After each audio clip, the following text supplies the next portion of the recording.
Standouts podcast. Back at it again. Happy Monday. Football's back Monday. College football starts this weekend, Monday. Week 0, but the games and the stats count Monday. Interesting, confusing, but it's back Monday. Bearcat football not playing in week 0, but week 1. So still confusing, which means it's Monday as well. A Monday following the conclusion of year 1 with Coach Scott Satterfield at Camp Higher Ground in fall camp. Year 1 in the books of the new staff, including, a very familiar friend of the BCJ and the BBP, who is going to get ready to tell us everything about year 1 there in beautiful Indiana in the woods, Camp Higher Ground. Year 1 ready to fire up with EKU. Less than 10 days away, less than 14 days away, 2 weeks away. I don't know the exact number because I can't count because I'm excited too much. It's also a Monday where we get to continue to talk about everything happening in the NFL when it comes to the Bearcats, everything happening with Coach Wes Miller as they get ready for another season, year 1 in the Big 12. And, of course, it's a Monday where I get to welcome in my guys and my pals. That's right. We've got 2 of them that are recurring all the time here. That are back ready to talk. And then we've got one special that I've already hinted at. And then another that is doing the volleyball thing for now and should be bouncing in here really soon. So without further ado, time to welcome on Aaron Smith, Ryan Royer, and the man, the myth, the legend, Nico Palizzetti. Gentlemen, how are we? How are we? Me a couple times in that intro, man. I'm good though. Man. 110-second intro. My goodness. Words are twisted with football being back. College football's back, man. It's back. I love it. Inject that right here, baby. Week 0, man. On a Monday, how confusing is week 0? It's one of the more confusing things out there. It's like purgatory. It's awful. It's an awful place to be. I hate it. I mean, you know what the primetime game is here on week 0, right? What ESPN has picked as their primetime game. 7 o'clock kickoff, UMass versus New Mexico State. That is what we have to look forward here on week 0. Oh, man. Hey, football's back. I don't care. Two primetime football schools right there. Hey, baby. The Minutemen and the Aggies. Whew. The Northeast. The Take it Northeast on. and New Mexico. It's nuts. It's nuts, but it's football and it's back. So I'm going to go around the circle as always, but I'm going to skip the special man to my right, left, however you look at it here on the screen. Royer, how are we, man? How are we? I'm good, man. Had a good weekend. Yeah. I'm always excited when the man Nico's on. So can't wait to dig into it. Let's go, baby. Football's getting close. It is. I can feel it. Feel it in the veins. Aaron, how are we? I'm good. Went to the ATP tournament this weekend on Saturday, I guess. Caught a little tennis action on a little date night with Rachel, and that was pretty much the highlight of my weekend. Epic final last night, by the way. ATP, baby. Alcaraz said he loves Cincinnati. I love Cincinnati. He quoted it. I have the video. That's good. Plaster that all over social media.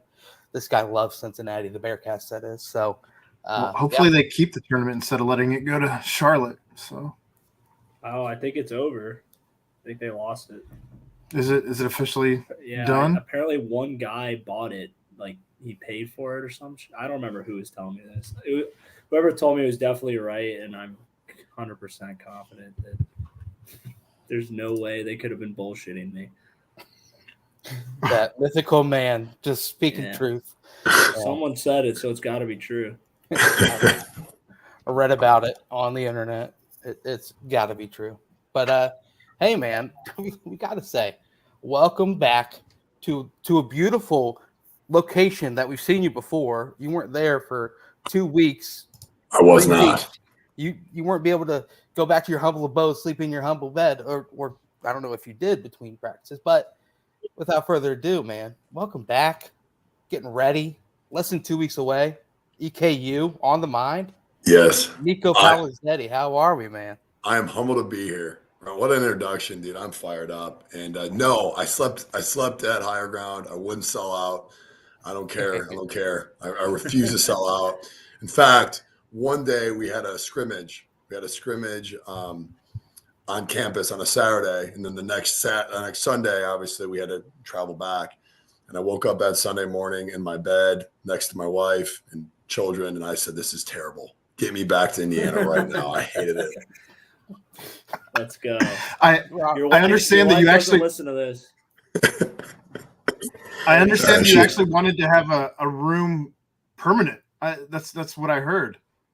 I've been told that Suite 104 is reserved for me forever. So there you go. I made some friends there. I love it there. It is. I mean, we'll get into stories, but it is a special place. And 104, man, I'll tell you what, those walls could speak. It'd be pretty boring. It would just be me sleeping. But I'll tell you what, it was pretty eventful.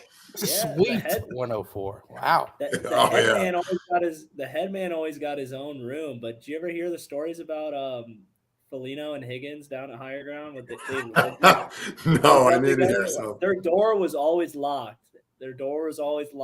And they wouldn't come out all night. I don't know what they were doing. That door was locked. The curtains were sealed shut. Duct taped closed. Yeah, duct tape, man. It was kind of weird. We just wanted to play euchre with them. They're like, "We're going back to the room. Don't bother us." I'm like, all right. It's a bonding time for them, yeah. It's a lot of dude. Think about the smells and the girth in that room. Unbelievable. The things Higgs' body produces, man. You know. Ugh. Danny loved it though. He was all about it. I loved it too. It was good. It was a great experience. But it is good to be back on campus. It's good to got to practice today on campus. So feels right. Week 0 is in full effect. Kind of getting it rolling, and I think 12 days out now. So fired up, man. Yeah, I was fired up too. Got a little tongue tied there in the intro, but one person that's not tongue tied ever is our boy Danco Joe at Danco Transmission and Auto Care. I tell you what, man, he can get everything right. He can solve my my excitement, my constant blur for what's going to happen on Saturday as we get ready to usher in the college football season. But because we have Nico Palizzetti on, Danco Joe, the man, decided to shout us out and give us one big, massive opportunity right before college football starts up. This is what Danco Joe said. In honor of special guest Nico Palizzetti on tonight's BVP, there is going to be a free standard oil change for any BCJ member who shows up this week, calls in, stops in, and shouts out saying, Nico sent me. You got to say, Nico sent me. Offer expires on August 28th. Also, any BCJ members doing any maintenance or repairs over $200 will receive a free classic BCJ trucker hat while supplies last, but you got to say, Nico sent me. Nico sent me. Shouts to Danco Joe. That's big time. That's huge. I need an oil change. I'm going. Go. I'm saying I set myself. Unbelievable. Joe will hook it up. I'll tell you that much. Only and the then he'll best take you. Danco. Do you like Mexican, Nico? I do. I absolutely do. All right, Joe, you're listening. Hook Nico up. Take him to the Mexican spot, and you'll have a good time. Royer went there. I went there. Aaron, I don't think if you've head over to see Joe yet. No. Not yet. I've been twice now, man. Danco's the best. They know what they're doing over there. But for this week and this week only, say Nico sent me. There you go. Joe, we got you. Danco Transmission and Auto Care. It's a big hookup right there. Big hookup. Get your week 0 fixings needed. Lock it in. Lock it in. But let's dive right into it. Nico, I've got to open up because this is going to be a question that I'm sure everyone wants to ask and everyone wants to hear. So I'm going to get this one out of the way first. How was the food at Camp Higher Ground, and what was your favorite dish? Food was elite. Service was even better. Just unbelievable people who take so much passion in what they do and in the service they provide, man. It's just such generous volunteer people. I mean, it was awesome. It was an incredible experience. Opening night was steak. I think it was sirloin. One was positive. Fried shrimp, baked potato, I believe it was, a steamed vegetable, little conglomerate of veggies of color. So I threw that on there. I would say that was and a roll, of course, carb load. It was elite. And then they had this like ice cream. I thought it was like a whipped cream cake or something like that with coconut. So I'm not going to pass up dessert. So I grab it thinking it's like whipped cream coconut, and it was an ice cream cake. And it sent me, dude. It sent me to the moon and back. It was unbelievable. I was so jacked up. I was losing my composure because it's like day 3. I'm like, this is ice cream. They're like, I know. Like, I'm like, no, guys, this is ice cream. This isn't coconut. This is ice cream. So I was all jacked up. So it was a really not to elaborate too much, but it was a great experience. They probably thought you were take crazy. much. Yeah. You must be losing it already. Day 3 is when the mind starts to go a little bit, Yeah. That's what they say. That's pretty. Day 3, 4 is when you're like, holy shit, I'm here. I'm not going home. And it's 9 p.m. and I'm waking up at 6. And it's just like, but they got the ice cream cake though. It kind of wipes away the pain for a couple hours, It stops the tears momentarily. Yeah, your brain's telling you it's coconut, and he's like, no way. It's ice cream. Royer, is that consistent for you? Would you say the steak night was your favorite? The steak night. Wait, I'm trying to think. I feel like when we went there, the steak night and the shrimp was the first night. It was. And then they had the apple pie turnover ice cream with the cinnamon sauce. That's the best. That's gotta be. What's up, I dude? love that. Yeah.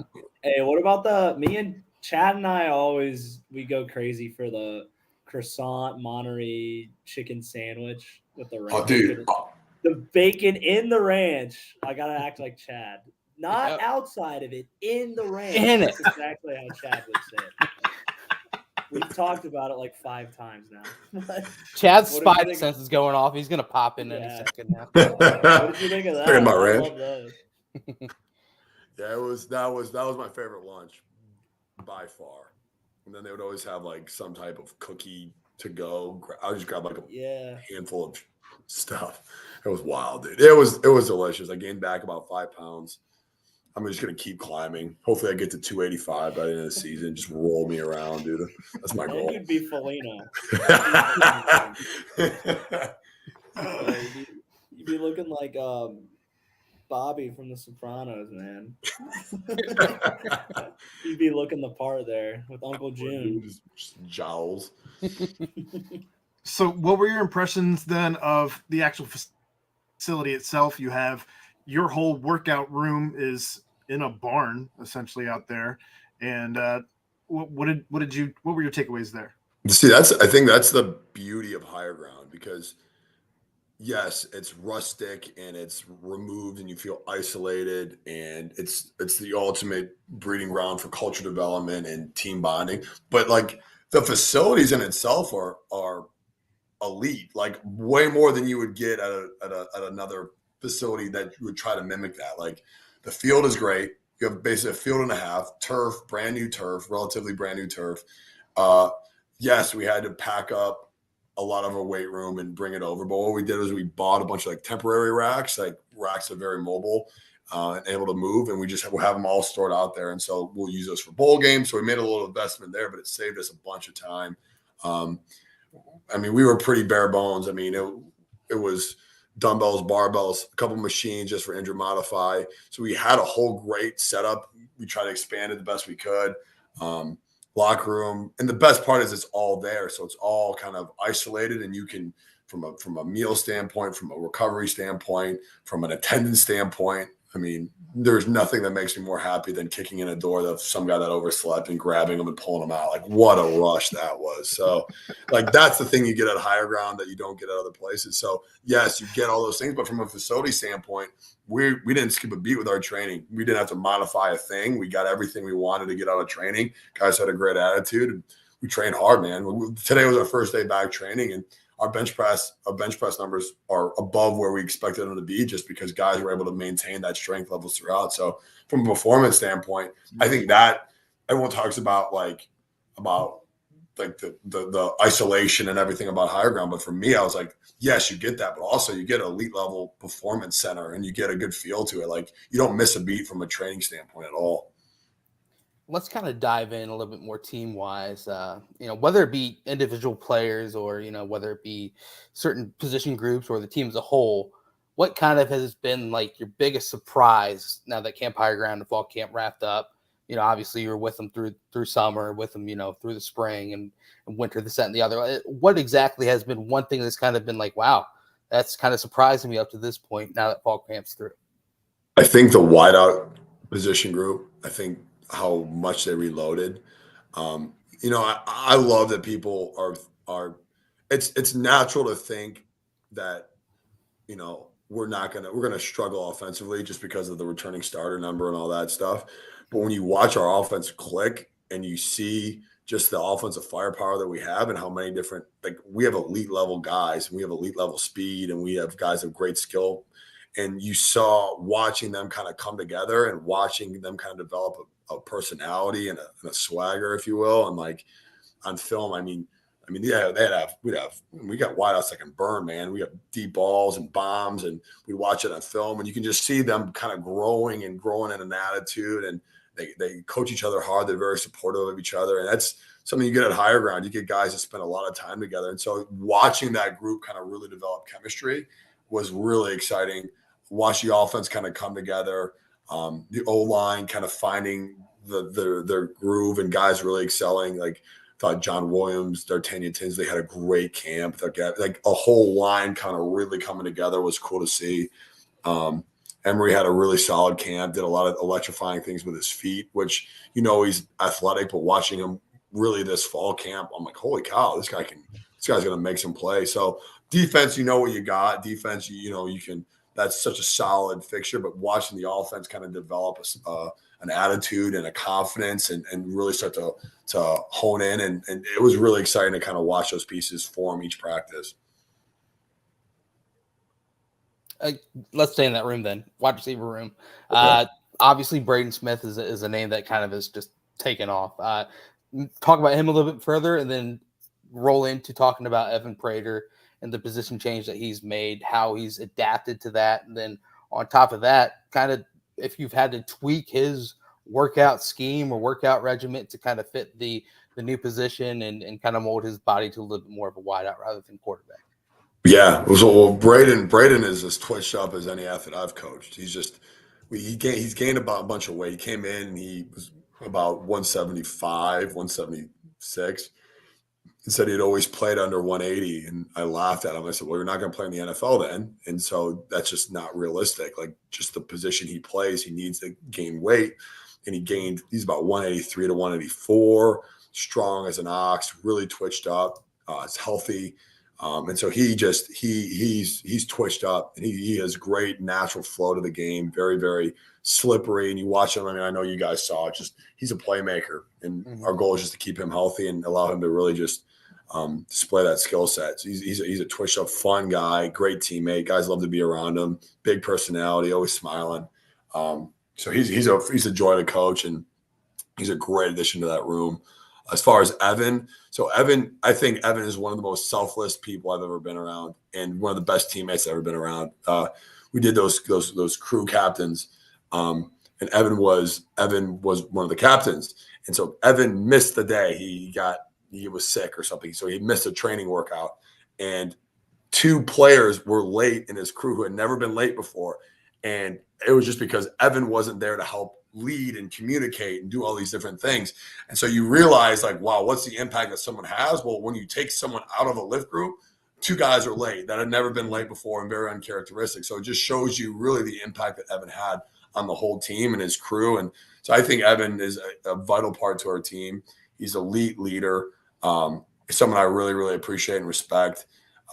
He bleeds Cincinnati. Just the fact that he's willing to make that position change. And as far as training, yeah, you have to make a lot of changes because, a quarterback's going to run, I don't know, under 4,000 yards of practice, even in our offense, whereas a wideout's going to run 7,000, 8,000 some practices. And so if you don't adjust for that and adjust for that training load, they're going to get hurt. Like they're absolutely going to get hurt. So we had enough time to really prepare Evan for those demands of wideout. He has natural hands, so he's really worked on his skill set of catching the football, which comes very naturally to him, and route running. And he's done great, man. He's going to really contribute for us, and just the person he is phenomenal. Kind of getting back to some higher ground. Feel free to go into as little or as much detail as you'd like, but we've heard in the past some of the different things that they had, activities that they would do at night for the team bonding exercises and what have you. Brian even came back after he was gone to host there was something with a wrestling ring that Brady had purchased. Yeah. So I don't know if you were able to go into anything or share anything that the team did to team bond while you were at higher ground. Unfortunately, there was no wrestling ring. I have heard stories about that, which are legendary. We did a cornhole tournament. So we did a giant cornhole tournament. I was on a team. I was kicked out first round. Touch is not my best attribute, unfortunately. But it was actually great, man. So the finals were Dingle, James Camden were on one team. I think they were like the Kentucky All-Stars or some crap like that. And then two freshmen from Ohio. And the freshmen, they won it. They won. It was a giant upset. It was in front of the whole – it was the Thursday, the second to last day before camp. So we did this giant tournament style on the last day in the barn. Stadium seating all around, guys out. It was awesome. It was electric. It was an elite level cornhole as well. So that was one of the fun things. Did the bonfire at night, the last night. So it was just trying to find ways to bond. I think you obviously do a lot of fun things, but I think like just guys being around each other for meals and like Ryan, like it's just like that time shared with each other. That's what you don't get. And I think just that camaraderie and listening to guys tell stories, dude, unbelievable, man. I was dying laughing. Yeah, the snack time after night walkthrough was always the best because they had the snack that you just get around, play cards, just bullshit until you're like, well, I just want to keep staying up, hanging out with my teammates. But it's like I got to be up like in the morning, like bright and early, and the day starts all back over again. So it was always like the inner battle of, and I love my teammates, I love hanging out with them, and this is the best part of the day. But it's like the more I have of it, the worse I feel in the morning. So it's like that. The mind games, man. It's mind games out there. It is, dude. I had a question for you about we were talking about team bonding. I thought we could just segue kind of into. I feel like a big part of higher ground is the culture building, and you're getting closer to your teammates. You're with your teammates every day. You're really forming that brotherhood. Was there a moment at camp that you felt that the culture took a next step, or like just a moment that stuck out to you that you felt the team really just kind of grew together towards your kind of vision that you were trying to instill into them this whole off season? I think it's a great question. I think our last scrimmage at higher ground, I think you see like you understand the human element of it's the last day of higher ground. These guys are so squirrely. They just want to get out. I was tired of seeing myself in the mirror. Like, so I can only imagine how much these guys were exhausted of seeing me. I was exhausted of hearing my voice. I'm exhausted seeing our staff and the football staff. And I was just so impressed with the way the guys came out and were professional, man. They worked. It was back and forth, offense, defense, guys competing, guys freaking. It was really encouraging to see, man. Just I think what our team does very well is they're invested in one another. They're really invested in one another, and you see when the twos are up, the ones are coaching up the twos like relentlessly. Like you tell them to back up, and they're pushing you away because they want to be on the field so they can coach up their guys. And it is a close team. And I think just the maturity that they had in that last day, you kind of take a step back because, there's so many highs and lows. There's so many emotions and you want to punch everybody. And like that's the thing with higher ground, man. Like you're around everyone constantly. So there is a lot of that. Like there's no escape. So everyone, like, it's like a road trip when you want to punch your sister in the head. Like it just is what it is. Like you're around everybody, but I just to watch them, despite being there for, I don't know, 50 or 18 days, whatever it was, like guys were just really invested in one another. It was pretty cool to see. I think that was one of the ones you could take a step back and just be really proud of how much everyone's invested in one another. That was one of the moments for me, for sure. Yeah, I remember that last day. It was always like Coach Fickle would always like scream at us, like, you better not like F this up. Like, we're working today, because we were all like jumping up and down, like, yeah, let's get out of here. Like, everyone was just like thinking through that last scrimmage, that last day. But that's a huge sign. That's a great sign. The guys are able to be mature and like professional that way. And, you always want a team that's coaching themselves when the coaches can step back and let the guys. So that's really encouraging, and and it's inspiring to hear that the guys are, taking coaching from their own players, and those players are going out there and taking care of that. I think it's a huge sign of a great team. I guess one more like culture question. Where would you say the culture's at right now, heading into the year? If I don't know, sometimes coaches, you guys like to use like 3 words or 1 word, or I don't know. If you could just kind of let us know and the fans know where you think this culture has grown to. It's kind of at this pinnacle point where it's time to go play ball now. Yeah, another great question. Obviously the team cultures, eat, effort, attitude, toughness.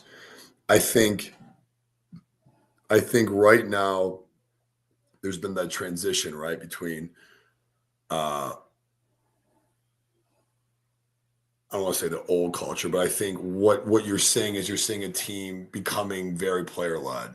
I think you see guys that really care, that are really invested on the team, guys that have been here for a long time, guys that haven't been here for a long time. But you see, like there's no longer, for me, there's no longer that new versus old. It's one lunch tables where everyone was interchanged, everybody was eating together, everyone was around each other. So that was really special. So I see a unified culture in that aspect.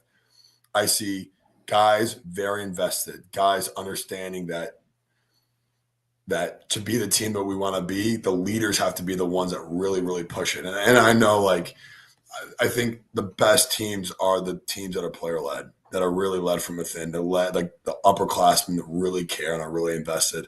And I think we have that. And I think we have guys that are able to step up and check each other and call each other's bullshit. I think when we left the off season, like, you never know. It's so hard. And I've asked this question so many times. That's funny you bring it up. Like, when do you know? Like, when are you really certain? Like, when do you feel good about where a team's at? I don't really know. I think it's very organic. Like, a team is it's a human organism. It's like a living thing.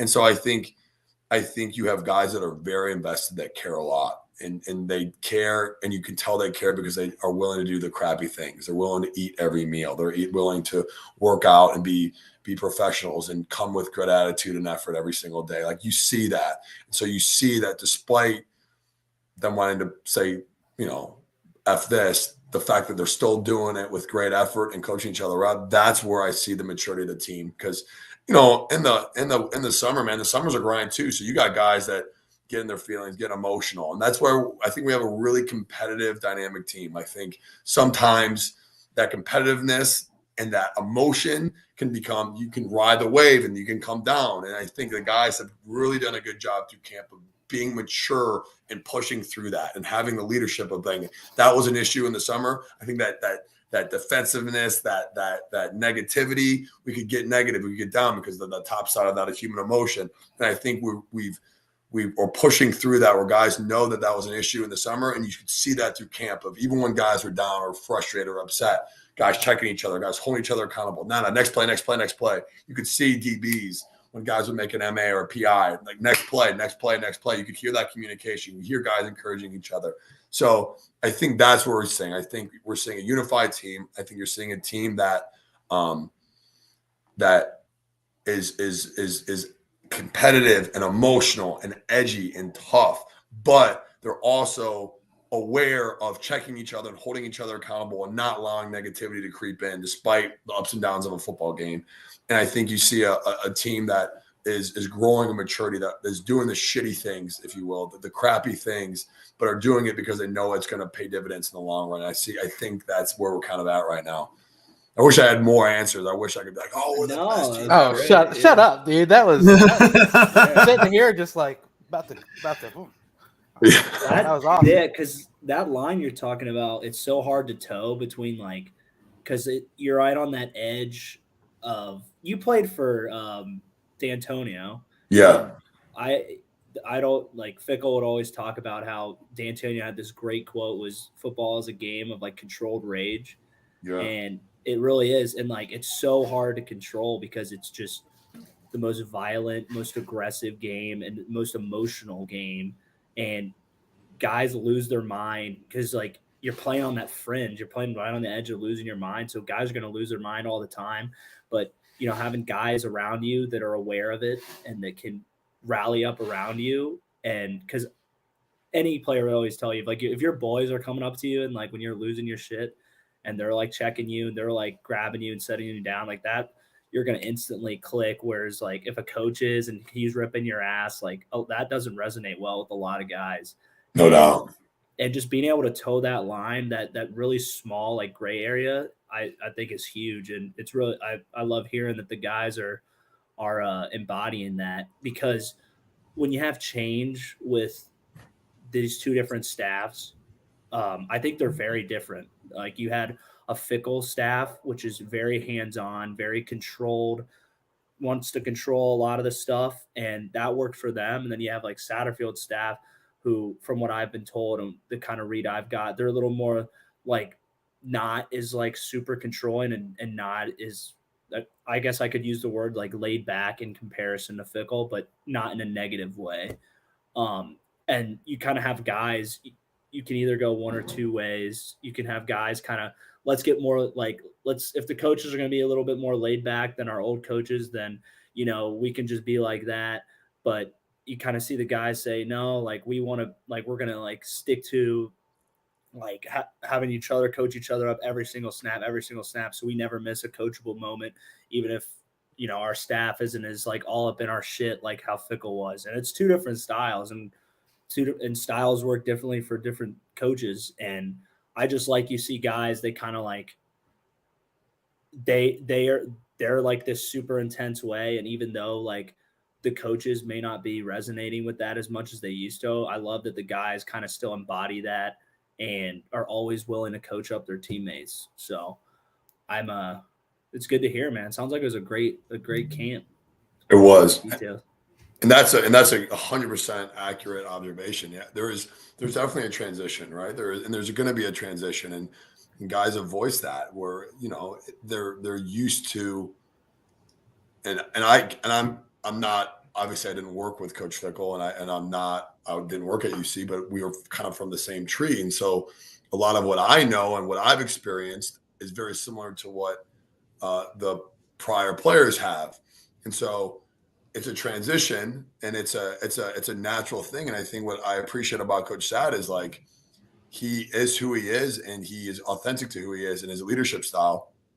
And he's so big on player leadership. He's so big on players taking ownership. So there's naturally going to be that feeling, right, of like, all right, this is your team. This is your opportunity. How are we going to manage this? How are we going to come together? And you're right. You can go one of two ways. You can go in a way of guys of taking that space and running away with it, and then you lose the dynamic in that team.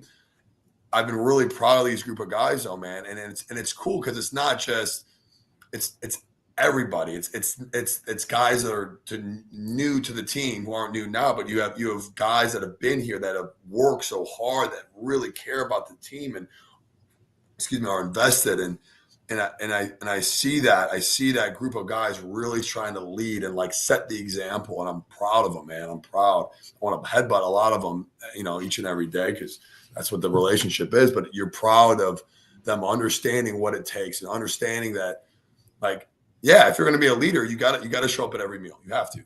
Like, yes, you have to train harder than everybody else. You have to. Yes, you have to win every sprint.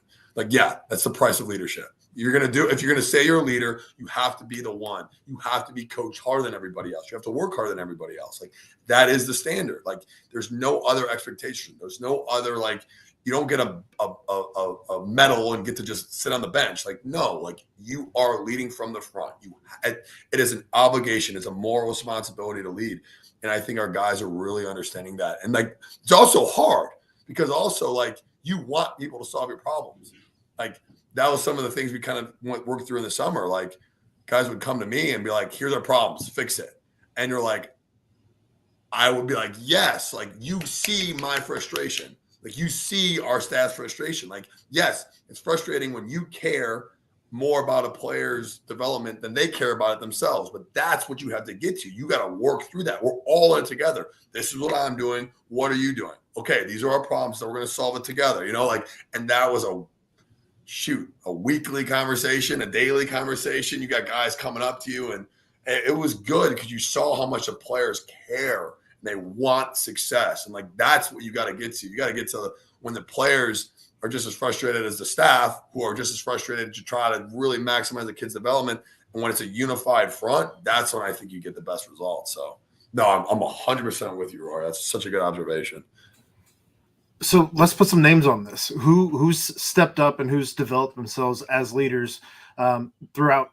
I mean, we kind of had an idea of who some of those leaders were after the spring game, but obviously things have drastically changed with fall camp. So who's stepped up and kind of surprised you in that way? Well, I think that you can't talk about leadership without talking about Briggs. Juwan Briggs is the patriarch. I call him the patriarch. He's just the most mature human being of all time. And I mean, he's literally married with 2 children, one on the way. So he's mature. And he's I was going to make the joke when you were saying that people would come to you with their problems. I was going to ask how many times you went to Juwan with your problems, right? It'll be so funny. I like people like bring something to the table, and everyone's like, "Yeah, that's good. That's good. Yeah. You know, like, yeah, that's good." And then Juwan will be like, I'm like, oh, here it comes. You know, like, Juwan's like so thought out. And be like, well, coach, have you thought about it like this? You know, I'm like, damn it. Like, you're like, you know, he's just so well thought out. He's so articulate. He's such an impressive guy. So I think he's the unanimous leader of our team and the most respected leader of our team by a mile. In all of our votings, like, he's always the leader. He is the leader. I think Emery did a phenomenal job. Kind of like what we talked about earlier. Emery's a mature guy, but he was in a new place. And so they meaning his teammates, needed to see him suffer. Like, they needed to see him win every sprint. They needed to see him do that leg press set till your freaking eyeballs almost pop out of your head. Like, you need that. They need to see you willingly suffer, because that's how you build unity and that's how you build team, is through shared sacrifice, in my opinion. And so he knew that. And he owned it. He took it. He didn't bat an eye. He's self-aware enough to understand that was his role, and I was really proud of him for that. Dante Corleone is stepped up. Like, Dante's a natural introvert. He wants to train, and he wants to grunt, and he wants to work. And he's a self-starter worker. But getting out of that and having to lead other people and hold other people to his standard, he did a phenomenal job of that. And it was uncomfortable, and he really developed a voice, and he's a leader. Malik Van, I love Malik Van. Malik Van's like that crusty uncle that, like, tell you the thing you don't want to hear. But really, I thought did a phenomenal job of being positive and being encouraging and really stepping out of that, like, defensive line, like, and like really trying to be a leader to everybody, and was really well respected. Daniel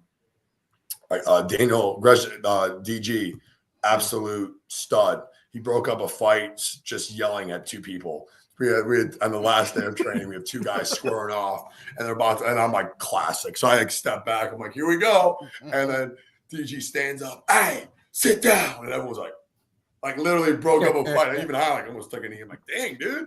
Like, so that's Luke Kendra on O-line, Gavin Gerhardt. We got really good leaders that are really invested. We have a lot of guys that are really invested. So there's a lot of guys that Taj Ward, very introverted, like, to the point where, like, in the winter, I'm like, is this guy invested? Does this guy care? And then we had captains get evaluated by their team. So the team critiqued, because the captains were grading their crew the whole summer. Then midway through the summer, the crew kind of graded their captains, and Taj got like the highest scores, like was so well respected. And then you kind of like put your ear in and you see how he just checks people and he holds people accountable. He does it in his own way. He does it very, very, he's a lot like Jawan, very smart, very socially intelligent, understands the dynamics of leadership. Someone I really trust, and like, what do you think about this, Taj? And he'll give me his opinion. And I'm like, I think he's dang right almost every time. Ethan Wright did a great job. So you got a bunch of guys that are really, really invested. And I mean, that's just pop off the top of my head. That's awesome. Leadership's obviously pinnacle to team success, but so is having some absolute freaks in the weight room and locker room. I don't know how familiar you are with Bruce Feldman's freak list that he puts out each season, obviously. This year, Bearcats, it was Deshaun, Jawan, and Dante. Obviously, those three fit the bill, but I want to hear some more that you have, that you can rattle off your tongue, that should have been on the list, but maybe not really as known to Bruce Feldman and the general public, that you think are some certified freaks. Ooh, that's a good one. Oh, geez. DJ Taylor's twitched up. He's a twitched up dude. He's strong in the weight room. He's a 22-mile-an-hour guy, which is so like 22 is like kind of like the threshold of like fast. If you can get over 22, you're probably low 4.4s, high 4.3s. Okay. He's on that list. He's twitched up dude. He's very strong in the weight room. He'll the way if he continues to work the way he's working, he can be electric. Xavier Henderson is a freak. He's a freak. He's a big body. I mean, massive frame. He gained 10 pounds and he could put on another 10 like that. One of our best accelerators, a 22-mile-an-hour guy. He jumps mid to high 35 or mid to high 30s. Can change direction really, really well. Oliver Bridges is our fastest kid on our team. He's really he won the Iron Bearcat. He's 6'2", 208 pounds, runs mid 22. He's 22.5, 22.6. So he's a 4.3 guy at that speed, fastest guy on the team. That runs in his family, right? He has his sisters that runs track is running around track at Ohio State. So his dad was a sprinter as well. Yeah, so he can cook, man. He can run. He can run. D Wiggins had a great summer. Luke Kendra, the guard, is an absolute freak. He's a 19-mile-an-hour guy at 325 pounds. He was coming back from a shoulder injury and had the fastest rehab of anyone I've ever seen. He was literally he benched 450 or 435 for like 5 to 7 reps, and we racked it. We had to rack it. He looks literally like a troll that guards bridges. Like he's a massive human being. Elite calves on Kendra too. Oh my gosh. It looks like literally, dude. He looks like he looks like those like old X-Men character, like superheroes from like the 90s with like he looks like someone messed up his proportions, and you're like, Colossus. Oh my gosh, this is a real human being. Like he's huge. D-line are all really impressive guys. So I mean, there's a lot of athleticism, there's a lot of strength. The guys train very hard. They take pride in their numbers, they take pride in development. There's a lot of guys that kind of jump through, a lot of change direction numbers that really, really improved. So I think there's a couple nominees that were on the list that didn't even make it. So I know there's a couple finalists that Xavier Henderson was up there. He was considered. Brian Threats was considered. So there's a lot of guys that were pretty twitched up that were almost made that list in addition to the 3 you named. Talk a little bit more about DP, Deshaun Pace. I think one of the cooler things coming from camp was the highlight of him not like on the field, but kind of the interview with him. Yeah. So soft spoken, but you kind of saw his character a little bit. Saw they peeled back the curtain a little bit, more for all the fans. DP's set to have a phenomenal year. Yeah, he's I tell every scout, the only analogy I have for him is he's a pit bull. I say if he trusts you, and he will literally bite someone's face off for you. He's absolutely dynamic personality, dynamic football player. He's the guy that's going to hold court at the lunch table, make everyone die laughing. Big dynamic personality, tough, won't back down. He's a guy that I've really trusted and really relied on a lot to help kind of drive the culture and drive the expectations, because he's so well respected and he's such a dynamic football player, and he can take over a game, man. I mean, I remember watching him in spring going, holy cow, like this guy's firing on all cylinders, man. 208 pounds, bench press 225 19 times, high 21, 22 guy, 21, 8, 20. He's right at that cusp of that 22 mile an hour at 208 pounds. He can take over a game. He's passionate. He'll fight you. He's tough as nails. So he's a massive piece of our defense, a massive piece of our team. He's electric. And yeah, he's soft-spoken in certain regards, but he cares. He cares about the team. When he said that one piece about he wants to leave the team better than he found it, I agree. Like, I think he really cares about the team. He understands how – I think that's the thing that he's really grown into, is like he sees how he's perceived. He understands what his role is, and then he has to live it right, and because he's well respected.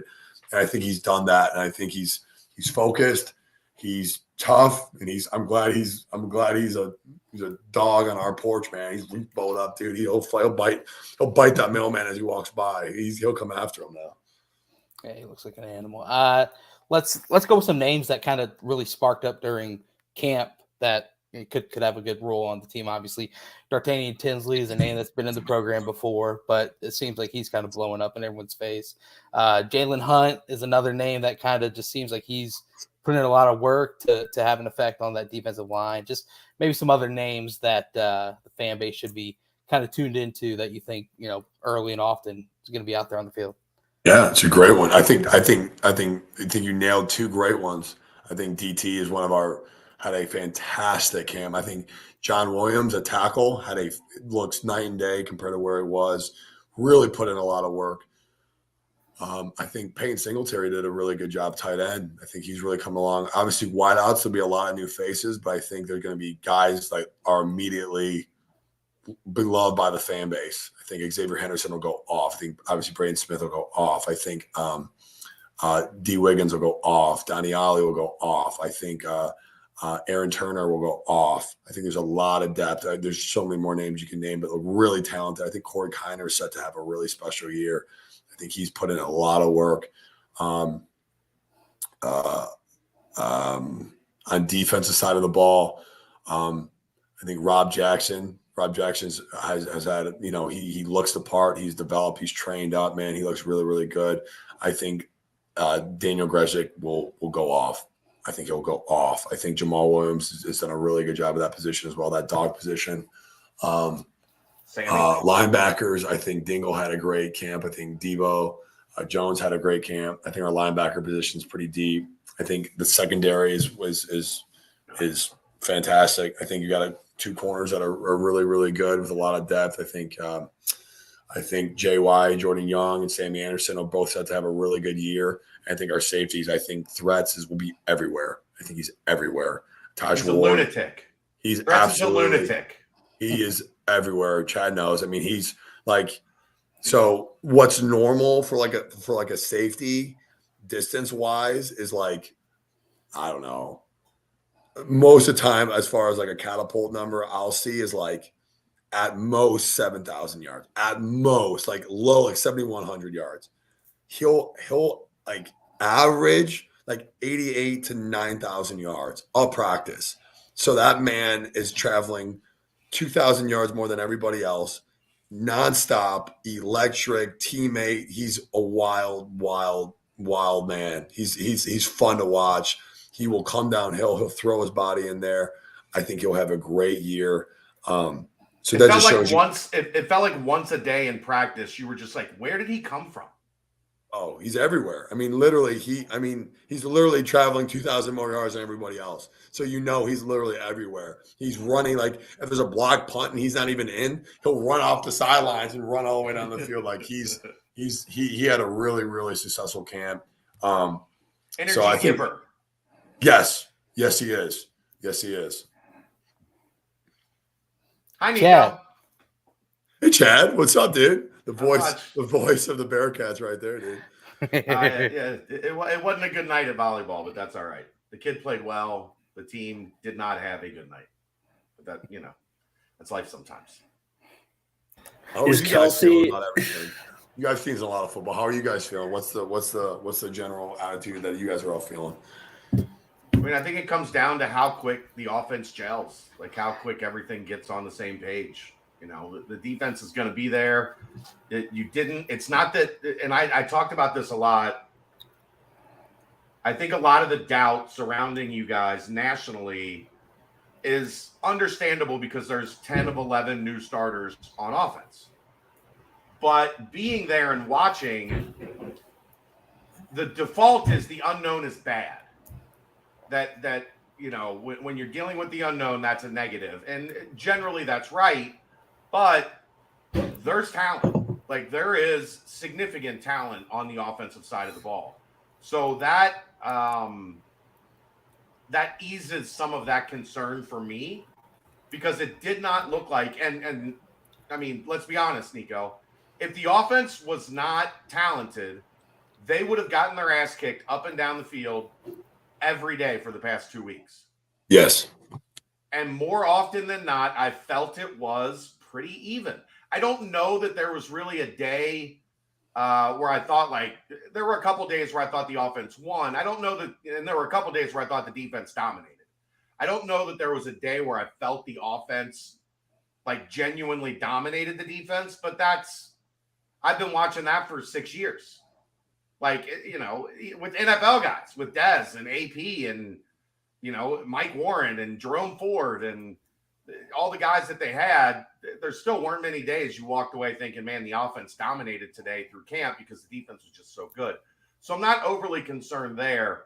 But I do think there is sufficient talent on offense to be a successful team. The question becomes, when do they become that well-connected, kind of fine-tuned machine? How many weeks does that take for the offense to find their footing? And if that answer is sooner than later, then I think the season can be pretty successful. Yeah. Yeah, I kind of voiced the same thing last week. Is just you listen to all these national podcasts and the national media is just doomsday when it comes to. But again, if I told you, if we were looking at a team coming up on I know that's what I was getting to. Yeah, and I told you they had 10 of 11 starters to replace, I would be like, I agree. You better show me. But that's what I was going to say. I was going to say that they're just. Honestly, it just sounds like one person started that narrative, and then every single other national media head is saying the same thing, and they're kind of just rolling with it. And they're looking at the Vegas number, and they're kind of just saying, "Okay, this is what we need to base this team off of. Is that they're going to be down." But I went to the scrimmage, on that Saturday, and I just saw the talent on the field. I saw the plays being made on both sides of the football, and I saw, the game that Emory Jones has. I saw the numerous options at wideout, saw a stable of beasts in the backfield, and then I saw the defense coming up, laying the wood. And to me, I just, after seeing championship teams, playoff football teams, I was saying it last year, this looks like a competitive, athletically gifted, and a strong team. I don't see this terrible, huge turnover, bad squad that all these national media heads are saying. And I think, like Chad says, the second that the offensive line has that connectivity, the second that Emory Jones has that comfortability and that leadership taken to the next level, and the second that the offense is just clicking like they have in certain days throughout fall camp, I just think it's all going to mesh completely. because all the leaders you've mentioned, all the different players on defense that have been bringing it, they're going to continue to bring it on Saturdays too. So the second the offense brings what they've been able to show throughout fall camp, I think that it's up to then how much further they're willing to take it once everything flows. I think, we're pretty good at this analysis stuff. Yes, I mean, I couldn't agree with you more. My big thing is, how's the team going to handle adversity? How's it going to handle at Pitt? How's it going to handle the first taste of shit's not going well, or shit's hitting the fan, or defense lets up 2 touchdowns, offense gives up the turnover? What are we going to do? Because, we have a bunch of guys. We have to fill in a bunch of new spots all over the field. And 2 is different coaching staff. How are they going to handle game days? How are they going to handle the ups and downs? And that all has to mesh together. But everything I've heard all year is just the momentum's built all offseason. The momentum's building. But yeah, you're never gonna. That's the thing about football, man. You're never gonna know shit until the pads go on, and you should wipe the floor with EKU. That's what you need to do. Get some confidence going. And then you play Miami. It's a rivalry game. That'll be good. Get the emotions in check. And then we're at Pitt. And that's when we're going to know, like, all the shit that these guys have done, all the shit you've done with them and prepped them for it. Like, that's where we're going to find out. That's when the boys are going to turn to men down over at Heinz Field. So even bigger adversity, Royer, Pitt's week 2. Yeah. Oh, shit. I've got that messed up. Even better, man. Never mind. That's what I'm excited for. That's good, man. When you were listing off adversity points, I thought you were going to drop 10-15 kickoff our time in Provo. Oh, that's it. We'll get to that. on a Friday night, 6 days after Oklahoma at Nippert Stadium. I know. Man. Bars close at 2 in Indy, Nico. That game's going to still be going on. I'm going to have to convince the owner to leave it on for me. I know. Adversity on all fronts. Right. Exactly. Critical adversity from Brent. I don't think we're going to do a watch party at 10:15 on a Friday night at the Holy Grail. I think their business on Friday nights is already I don't know. That could I might come into town for that. That'd be exciting. See who lasts the longest. Nico, I had a pretty serious question to throw at you that's literally along these lines, because I mean, you've been around elite teams, during your playing and coaching days. With fall camp wrapping up and whatnot, kind of the team as a whole, Ryan brought up culture and chemistry and this, that, and the other. We've all talked about talent. We've talked about freaks. We talked about leaders. Where do you see the squad as a whole right now? You don't have to mention wins and losses or anything like that. Just from your past experiences with groups of men, where are you feeling this one is? Are they a week away from really showing everyone against EKU? What's kind of your pulse as we head into less than 2 weeks from the kickoff?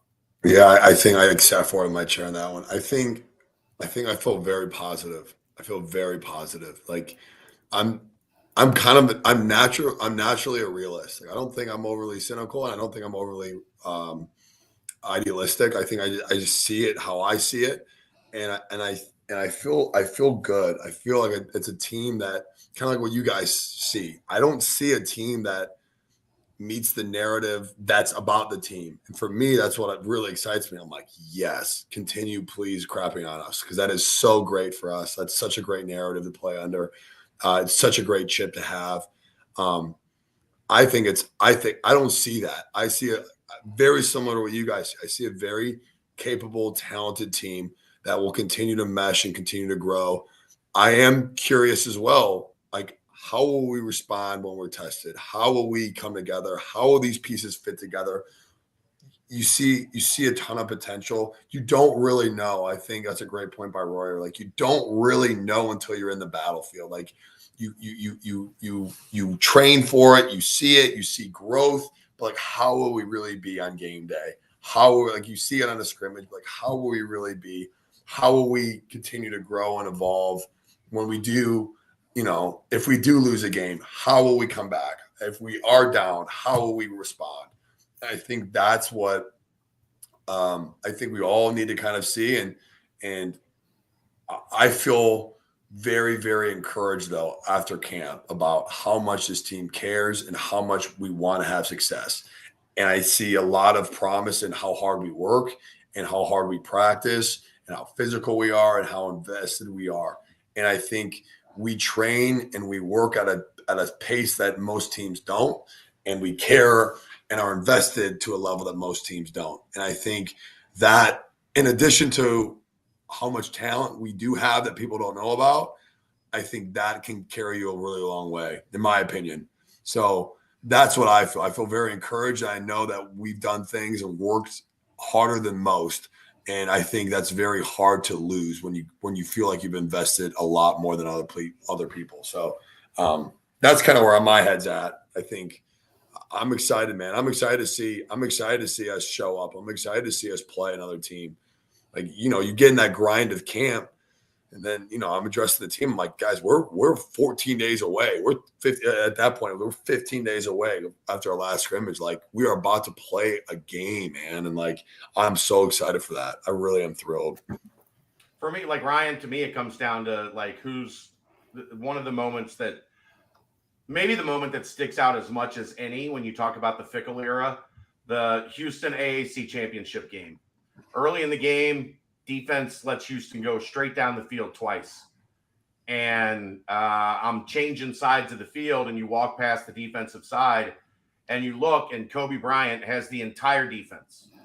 Not the starters, not the too deep, the walk-ons, like Ryan. Was over there. Everybody. Kobe has them in a huddle, reading them the fucking riot act. This is inexcusable. This is unacceptable. We're not giving this up. We've come too far. We've worked too hard to get here. One game away. We win. We're going to play for a championship. And we're not coming out here and playing like this. And from then on, Houston scored what? A touchdown the rest of the way? Like, Kobe was the one that said, look, I might be the quiet leader of this team, whatever it is.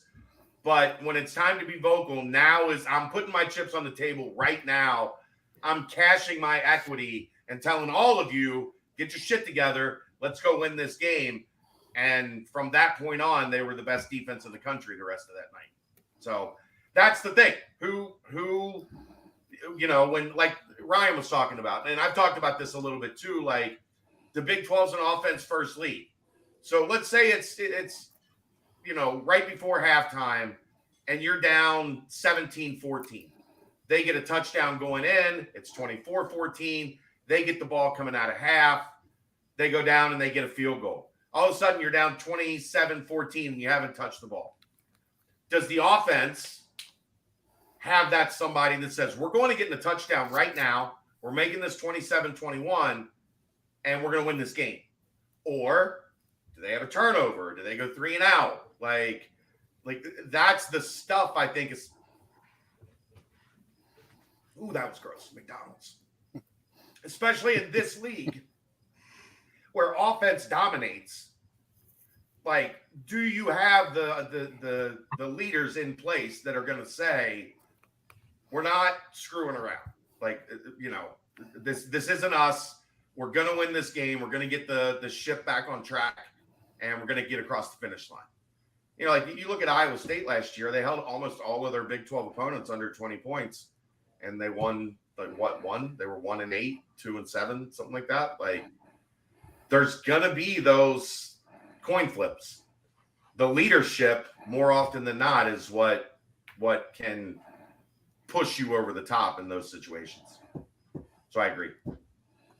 Yeah, I'm going to take it even further back, Chad. Like, think about that year when they started, beat UCLA at UCLA, and then that Ohio game at Nip, Royer. Like, you guys let Ohio kind of control the game and kind of beat you guys pretty soundly. And then all of a sudden it was, something happened and the flip was switched. And Well, the flip was switched on your guys' end too, and somehow, Yeah. you pulled out some good touchdowns and some good defensive plays in that second half. So yeah, like adversity struck then, but those Dez didn't wither. He kept firing. The defense didn't wither. They held at the goal line. It seemed like those teams handled adversity and came out on top.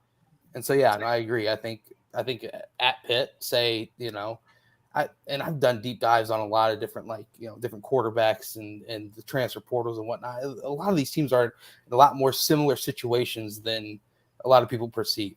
Everyone had pretty big or decent roster turnover. The only teams that didn't. You know what everybody's got now? Everybody's got a starting transfer quarterback. Yeah, they do. Everybody. They do. The whole country. I looked it up. Like in the top 25, there's only like 7 teams that have a returning like a homegrown, right, or like a player that was under. Yeah. So it's there's a lot more similarities than everyone really perceives that there truly is, and it's who's able to gel faster, who's able to show the product that they do have first is going to be the one that comes out with victories. And I think week 2 at Pitt, that's I don't want to overlook EKU. What are they? The Governors, I think, or who knows what they are. The mascot, I don't know. I have to look it up, but don't want to overlook them. But still, Colonels, it's Brent, the Colonels, yeah, same old same. But it's going to be quick early, and I'm excited to see how it plays out. I truly am. I have one last question for you, Nico, before we end up letting you go here. I'm going to ask you this again, actually, as you get towards the end of this season, once we have you on after the season's over and all of that. But I'm very curious as to what you've learned about yourself in owning your own room for the first time in your career, like the fact that you are completely responsible for this group of men. And what have you learned about yourself throughout this process thus far? Oh, dang, Aaron. Awesome. That's a fantastic question.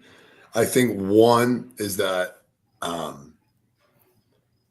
one of my first observations that I learned was that I was very well trained.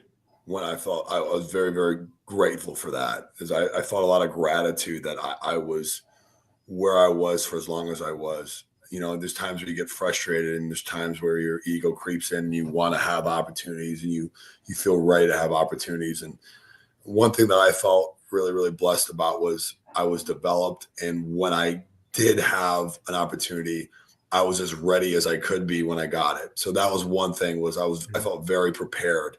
Another thing that I tried to really focus on, and I learned a lot about myself, is I've always been very instinctual. I've always tried to, conscious is a weird word, but I've always tried to really listen to my instincts and govern it.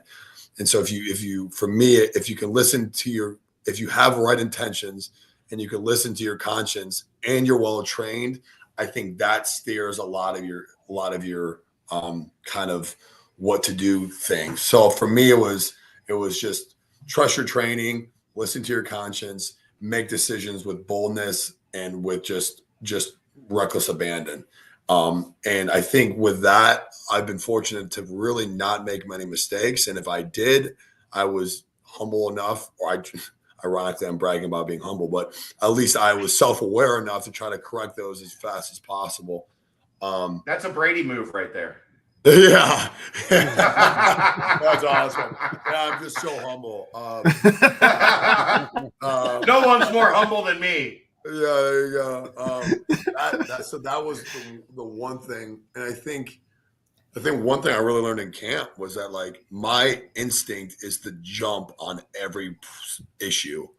Everything I want, everything I take a lot of ownership, and I want to jump on every problem and punch it in its face. And I'm seeking out problems. I want to shake it. But a lot of things in leadership is you have to make sure that you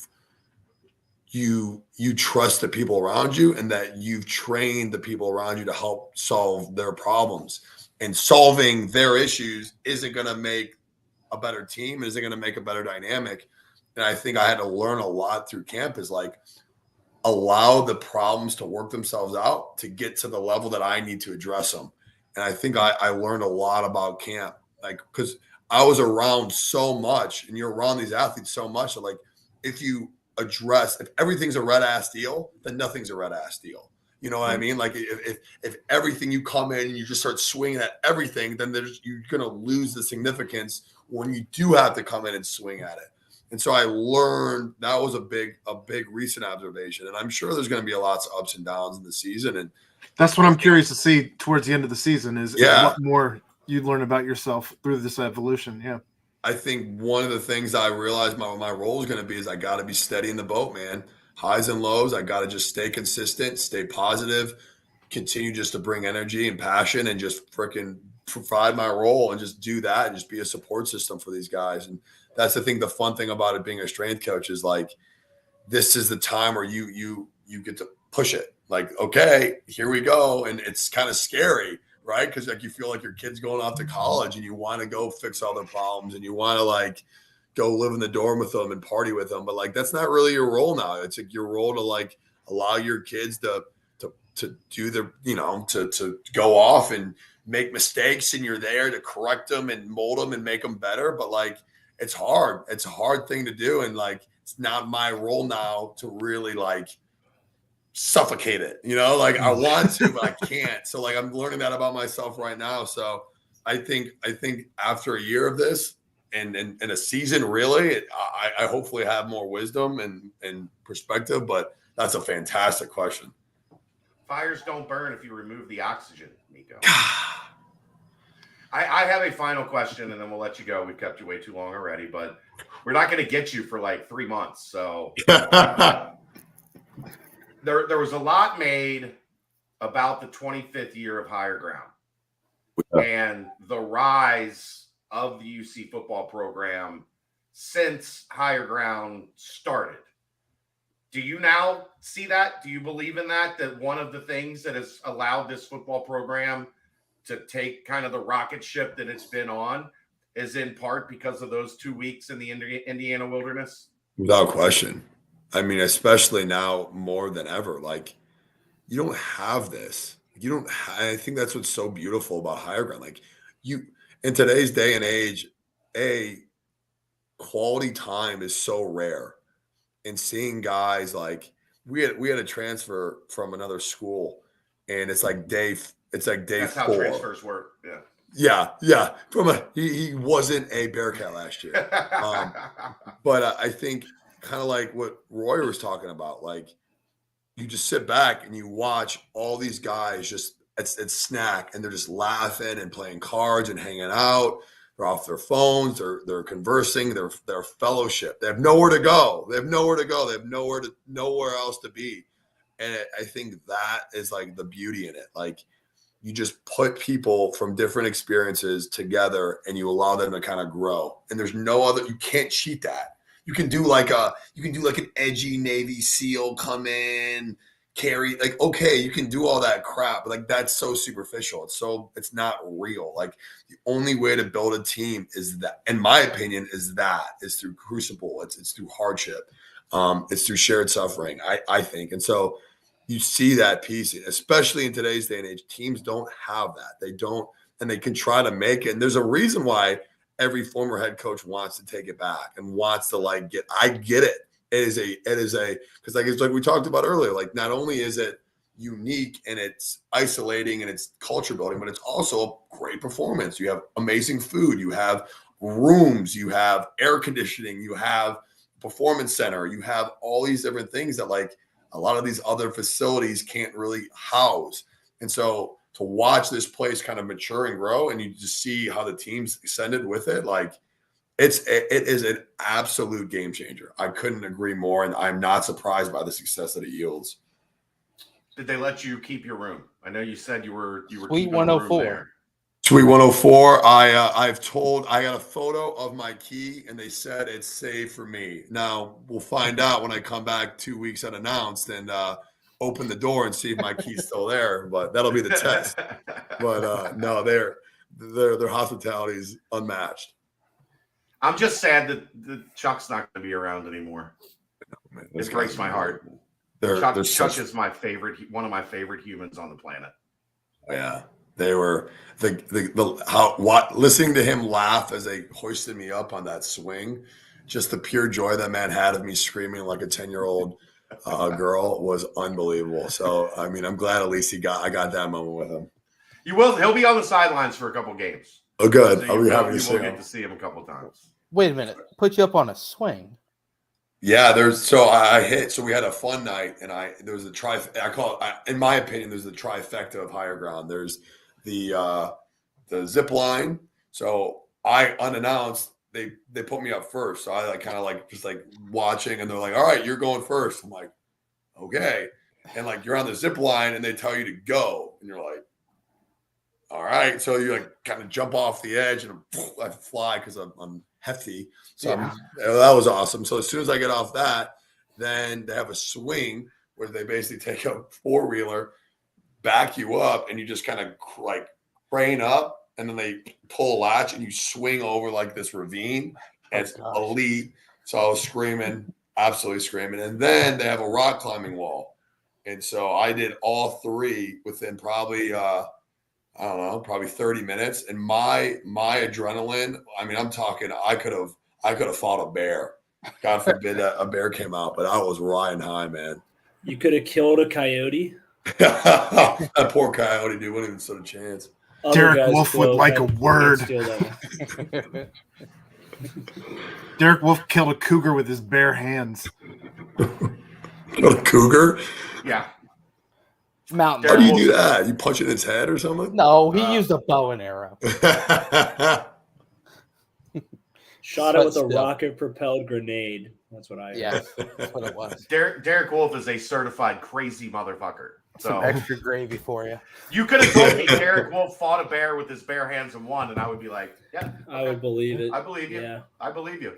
That was a crazy person. Yeah, that level of badassery is. I want someone to say that about me. Oh, Nico, you need if you want somebody to come in and rally the troops, you get a hold of Derek Wolf and have him come in. And he loves UC too. Big time. Listen to his Rogan pod. You'll get the first 15 minutes. He talks about what he would do before the games and the things he would say to the people on the field. It is the most I've never in my life. What I played football for 18 years, ever heard anything remotely is terrible. Nuts. Aaron Rodgers said that was the only time he was scared for his life on the field was Derek Wolf I'll kill you. And you're like, I believe you. I believe you. All right, man. We'll let you go. Maniac. I appreciate you as always, brother. You are the absolute best. You guys are the people, man. I appreciate you guys a lot, man. Thanks for introducing us to your dad. Cool guy. Your family the other week. That was awesome. That was awesome. But yeah. Nah, man, it was awesome. Awesome having you on and awesome for you're the gift that keeps on giving to all the Bearcat fans, because you know what they can do because of you, Nico? They can go to Danco Transmission and Auto Care and they can get a free standard oil change. Only this week only. Say that Nico sent you. And then anything over $200, any fixing. Chad, do you have one of the trucker hats that you can show the faithful? Get one of those free trucker hats right there. A free one. While supplies last, he said. He's expecting a big rush. You want one, Nico? Yeah. All right. I'll bring a couple on Wednesday. I got a couple extras. Say Nico sent you. Nico sent you. But yeah, man, it's awesome having you on. Best of luck this year. We'll be there. Excited. Absolutely excited. It's always a pleasure, man. Thank you guys. I'm humbled for always being on, man. Thank you guys so much. Appreciate you, brother. We'll talk soon. All right. Take care, guys. See you, Nico. See ya. Here we go. Want to timestamp that? Little Nico goat. It gets that kind of juice. I don't think there is one. The Nico goat. Quick Paper Supply, your local and family-owned restaurant supply company for all your non-food products. Quick Paper services over 150 restaurants with weekly low minimum next day deliveries, providing a wide range of food service products from to-go containers, cups, custom printed products, eco-friendly, and much more. They also have cleaning and restroom supplies for all your janitorial needs. Call Nick, 513-470-2029, and reference Bearcats for 20% off your first month of purchases. Boom, baby. Man, Royer, great question with that culture, baby.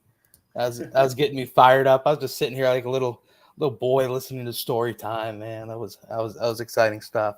Yeah, it was exciting to hear his answer too. Yeah, it Promising. It was promising. And you know what? The thing is, like when we were asking him, he was asking us how we felt about the team. We were asking him how he feels this, that, and the other. You know, you hear Briggs and Dante, and you hear Emery talk and DP talk about the team, and like those guys have been a part of, you know, especially excluding Emery, but those guys have been a part of championship teams, and they mentioned without a beat that this team is talented, they're hungry, this, that, and the other. So I don't know, if the feeling inside the locker room is that upbeat and that kind of excited, I think how they handle that first dose of adversity, as you mentioned, would be telling to how the rest of the year is going to go. To play devil's advocate, you know, they're not going to get up there and say anything else. So I'm not right. I'm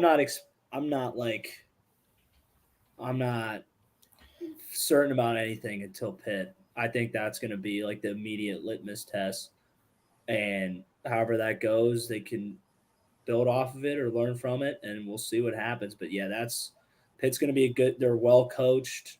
They've had a well established like staff and kind of gritty culture there now for a couple of years. They've had some recent success. It's at Pitt, and shit is always crazy at the beginning of the season, man. From us and from them, it's just going to be a little disorganized on both sides of it, and it's just going to be the ultimate chaos to kind of see what this team's made of and how they handle it. And they lean on the defense too. Yeah, I kind of take everything with a grain of salt, because basically as players, you're just going to go up there, you're going to respect your opponents, and you're going to hype up your team. You're going to be talking good about your guys, because you know that's what you do. And you're not really going to know anything as an outsider until you like kickoff. In all seriousness, but I'm not shitting on the team like, yeah, they're bad or anything, but you know, just take it with a grain of salt. But how excited are you now to know that Pittsburgh is week 2 instead of week 3? It's coming a little earlier. I'm pumped, man. What did they say? I love the biggest Victory jump. Bell game. The biggest jump is between week 1 and week 2. Yep. So yep, there you go. And you get a good confidence game with EKU, as if everything goes as it should. I mean, but yeah, the Victory. I always get excited about the Victor Bell game, man. That's why I thought it was week 2. I love the Miami game. Chance to put some lickings on them. You have every reason to love the Miami game. Almost not once, you know. Oh, Malik Clemens, right? The straight vertical drop of Miami's win percentage. Only counts in, what is it, horseshoes and hand grenades. So I cannot believe they were trying to throw that football out of their own end zone. I mean, that's just God bless them, and God bless Malik Clemens, man. Right. CFL's finest right now. Hey baby. Got a couple in there. I mean, that Pitt game, we'll obviously talk about it. They've got Wofford week 1, so they're not going to be showing too much of their hand, and EKU week 1 for the Bearcats. So things go as planned. It's going to kind of be two teams. Run the triple? I don't know what Wofford runs. All I know is they beat Mick Cronin's first year 1 of Mick Cronin. The Wofford Terriers take down the Bearcats at Fifth Third Arena. I remember that one. That was a rough. What was that meltdown like? Was the place where the fans getting their pitchforks out? It wasn't. The loss was bad, but like it was the merry band of JUCOs and Deontay Vaughn. It was expected early in the season. But the reality set in that like, oh shit, we have to play 16 Big East games with this team.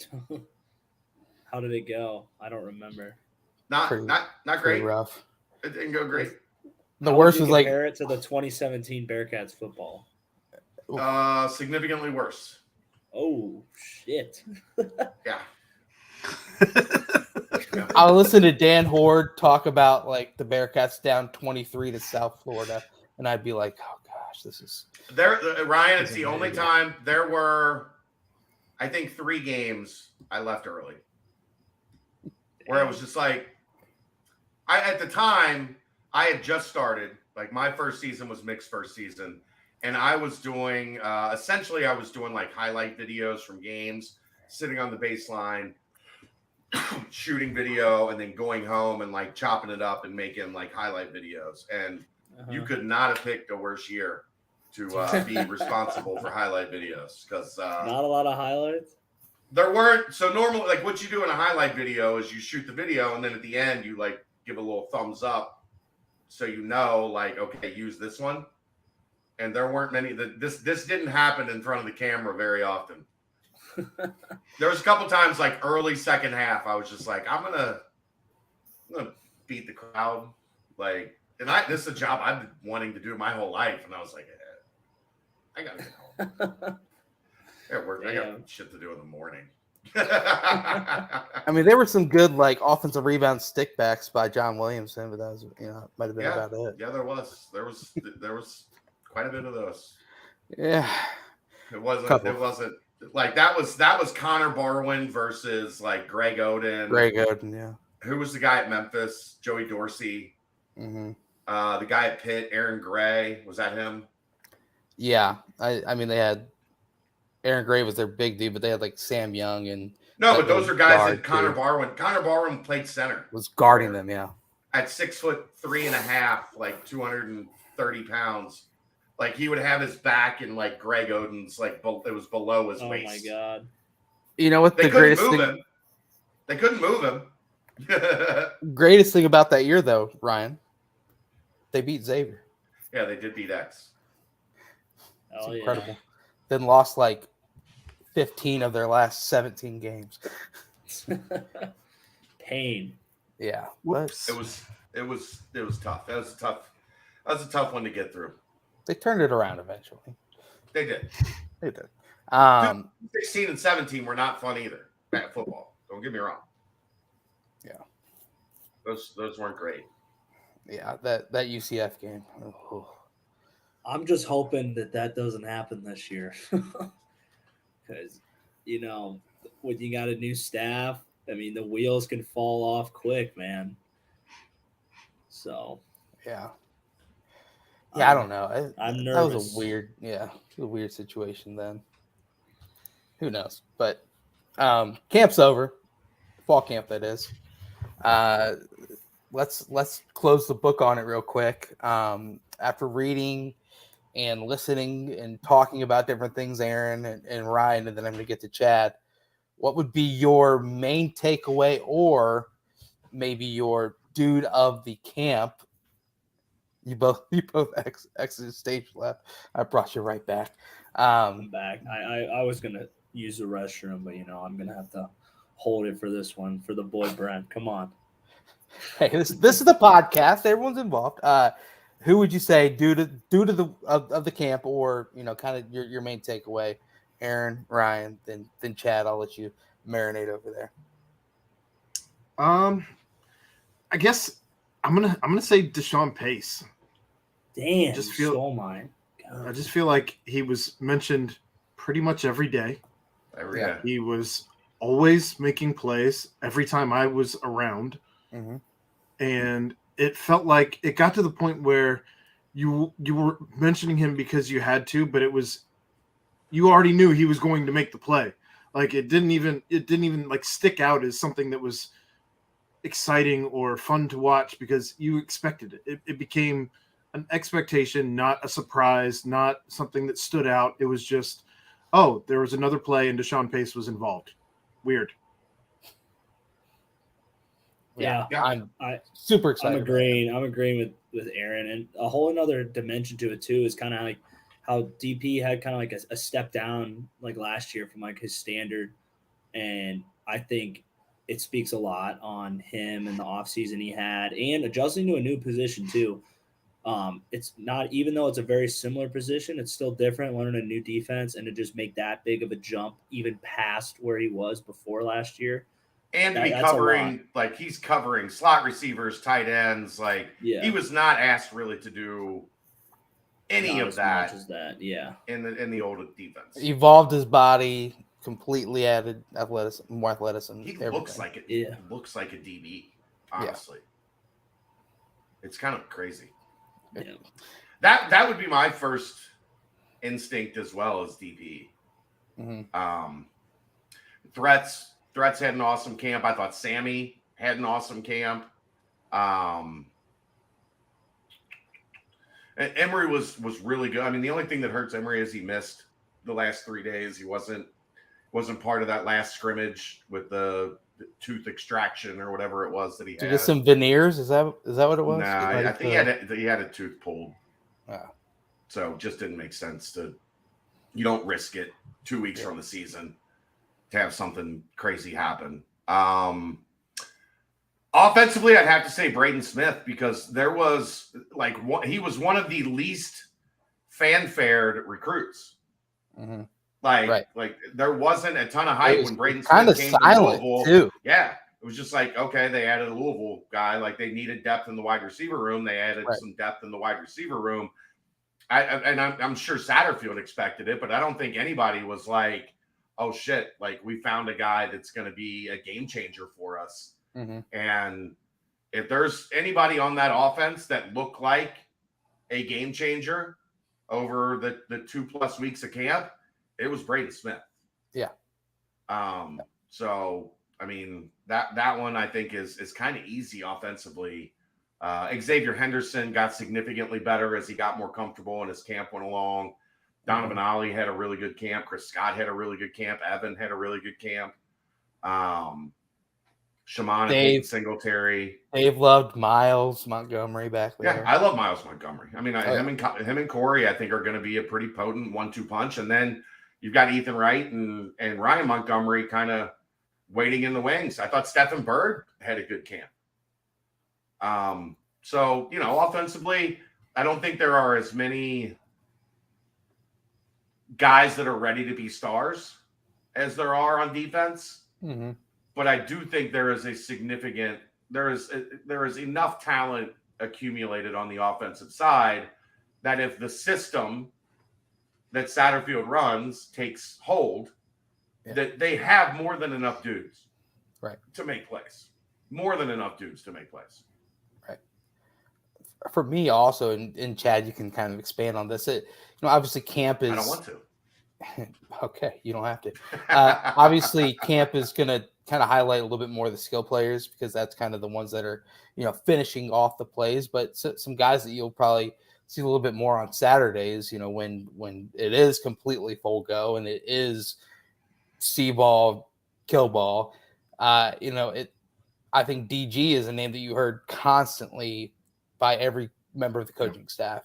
Whether it be his leadership, whether it be his play, whether it be he's going to have a sack in every game or multiple sacks in every game is what Coach Scott Satterfield said. You just heard Nico kind of talk to him at length, but he's not going to be a guy that really pops off the page because you can't bring down the quarterback during, fall practices. So DG for me, and then just kind of the glowing returns that we've heard from, the left side of the offensive line and John Williams and D'Artagnan Tinsley. So I think those will be two more that you kind of watch and see, hey, can they stay consistent and bring what they started to show in camp? Because, I mean, Coach Satterfield talked glowingly about them. You've heard numerous coaches talk glowingly about them. And, when the bright lights turn on, are they going to continue to show what they've already shown in camp? So those are some names outside of the ordinary ones that we have heard the most. And I think DG will only show his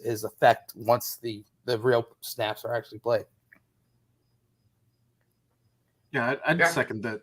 Greshik has been certainly somebody who's been talked about quite a bit. I'd put him probably talked about as much as Braden Smith, I think. Just in camp reports and especially after any of the videos and stuff, it seemed like every coach involved was giving him his flowers. So I'm with you. Yeah, it'll be exciting, man. Come less than 2 weeks from now. In 2 shows from now, we're going to talk about the team post the first game and talking about a huge matchup against Pitt at Pitt. So, man, there's a lot of excitement brewing around. Are they bringing the old trophy out for that game? Wasn't it? I'm sure the Pitt game. Yeah, the River City rivalry. Yeah. Good, yeah. That's the most uncomfortably heavy and awkward trophy this side of the victory bell. Absolutely. Well, didn't they say the victory bell, the old one was just heavy as crap? No, the new, all of them. It's heavy. Yeah. Yeah. It's just, Like it used to, one of my favorite things every year over the past 16 years has been sending the freshmen to go get the bell and them to think like they're just picking up a rivalry trophy. Right. And they're like, oh, hernia. we need 3 people to put this on their shoulders. Oh, they know that like you would have 2 offensive linemen, like one with the base on one shoulder and one with the base on the other shoulder, and somebody supporting it from behind. That shit is heavy. The River City rivalry is probably less pounds than the victory bell. I would imagine. Because it's like so top heavy and has that like it's an ugly trophy. Lever thing. Yeah. Yeah. It's awful. Hey, but you know what? It looks pretty good in that Pike to Ben's picture. It looks great. At the It's end a of that great game. looking trophy. Right. But the design of it is wild. It's like 5 foot tall. It's huge. It's huge. It's taller than Chad. I've got it like I can see I can tiptoe, but I can see over top of it. Like, what's it called? like- home improvement. Yeah. It's like me in the medium end of the pool. Someone help that man. Yeah, it's going to be exciting to see what how the year goes, because rose-colored glasses are what you listen to everyone talk about their team. For the most part, actually, Chad, I was pretty surprised in the BCJ pod. A lot of those guys were kind of putting like a bowl game as their goal, end of the year goal or expectation, which I was like, I guess Same. if that's everyone's pulse on their teams, then we might be like sitting kind of pretty. Yeah, like it's just the whole thing is finally starting to mix together, and you finally start to see people saying no one's talking as much about Cincinnati's first schedule in the Big 12 enough. It's true, and we talked about it here nonstop, avoiding tough games, having the right teams at home, having the right teams on the road. That's why everyone we talked to was going to be happy with the bowl appearances, because we're not playing 4 of the top 5 teams in the conference. Yeah, week 2 will tell a lot. Week 1, I hope Brady Drogosh is taking snaps at the end of the third quarter, if I'm being honest. I hope it's that kind of a situation. Yes, that's right. Brady Lichty already had his time out there. They're getting Drogosh some snaps. Hoying is coming in at the end of the 4th. That's what I'm hoping for. But I don't know. It'll be pretty telling come Pitt week 2. Yeah, hopefully if they take care of the Colonels, which is still the most puzzling spelling out there, when it should be Colonels, right? But it's pronounced Colonels. It's just insane. But that's the English language for you. Anything else on wrapping up camp and kind of, looking forward to what's going to be more pregame discussion next week? I just can't wait to talk about things that are not hyperbole and are actual things that happened. Week 0 this weekend, baby. Notre Dame versus Navy in Ireland. Just why? Why is there week 0? It's puzzling. It's confusing. It's just because there's so few teams that play that it's not actually week 1. It is actually week 1, according to it's not really how numbers work. Chad, who do you think is going to win that primetime game on ESPN at 7? UMass at New Mexico State. I don't care. The highlight of week 0. I don't care. Sadly, I will care. But You have a problem. 1-800-GAMBLING. I 100% have a problem. No doubt in my mind. I've been. You are actually the gaming commissions were like, you can't be a gambling sponsor because Brent has a problem.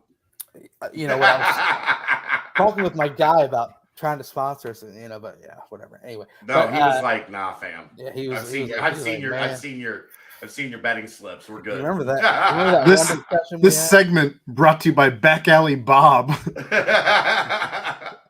No, I've been joking with my friends. This is going to be one of the most watched Notre Dame games of all time because it's week 0. Everyone just wants to watch football. So they're going to turn on that Notre Dame game in the background and just let it play throughout all 4 quarters and watch that triple option. Ugh, whatever. Anyway, let's go ahead and Don't time shit on stamp the this. triple, man. That's Hey, good man. football. Come on.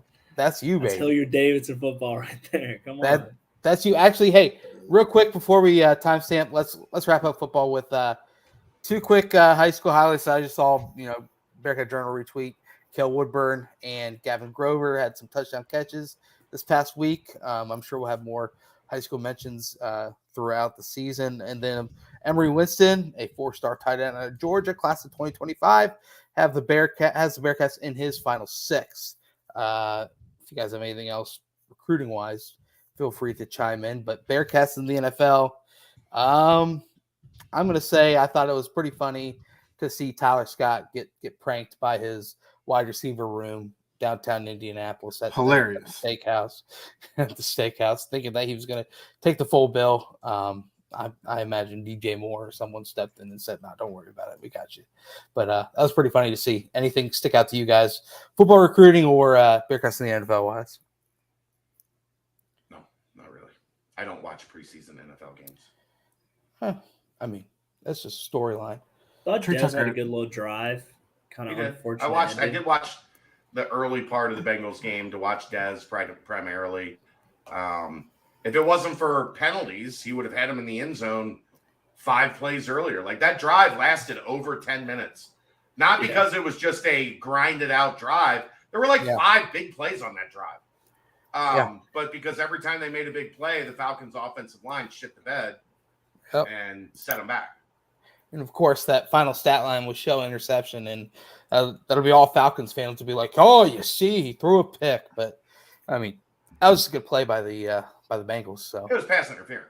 yeah, it was pass interference, but Asai tipping that ball up redeemed in the air. himself after the debacle of the I don't the know that AFC that's team. how you redeem yourself from the AFC Championship game is getting a pick in the second preseason game. Right. I think It's all building take for a the little man. more.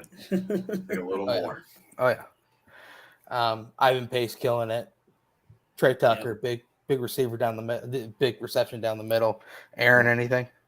I was going to mention Trey Tucker, but you kept going Hey man, after you asked us. If one we guy had said he anything. didn't care. Another guy chimed in. I was just trying to wrap it up pretty quickly there. So that's Bearcats in the NFL. Go ahead and timestamp that, boy.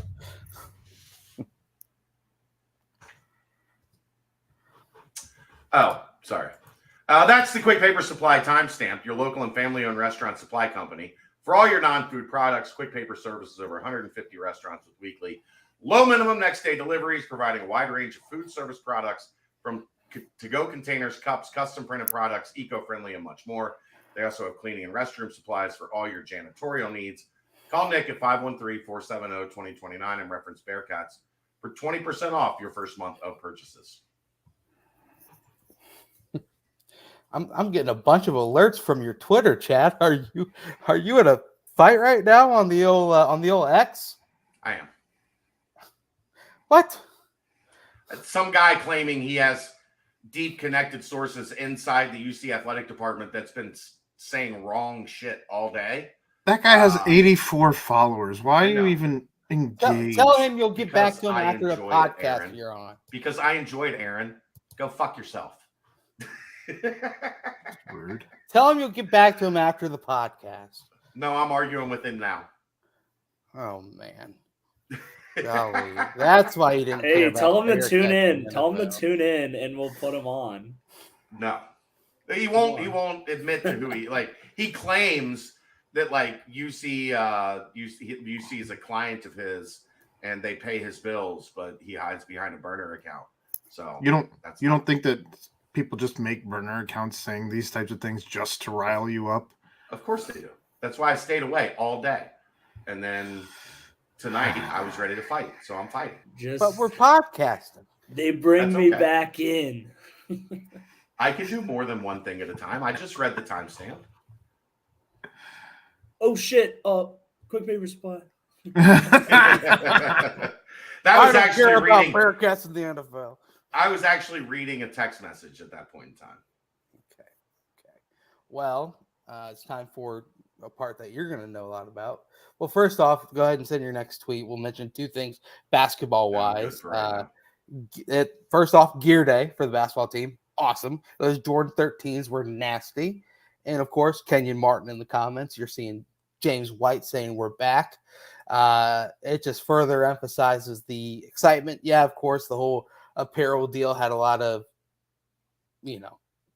backlash from certain people.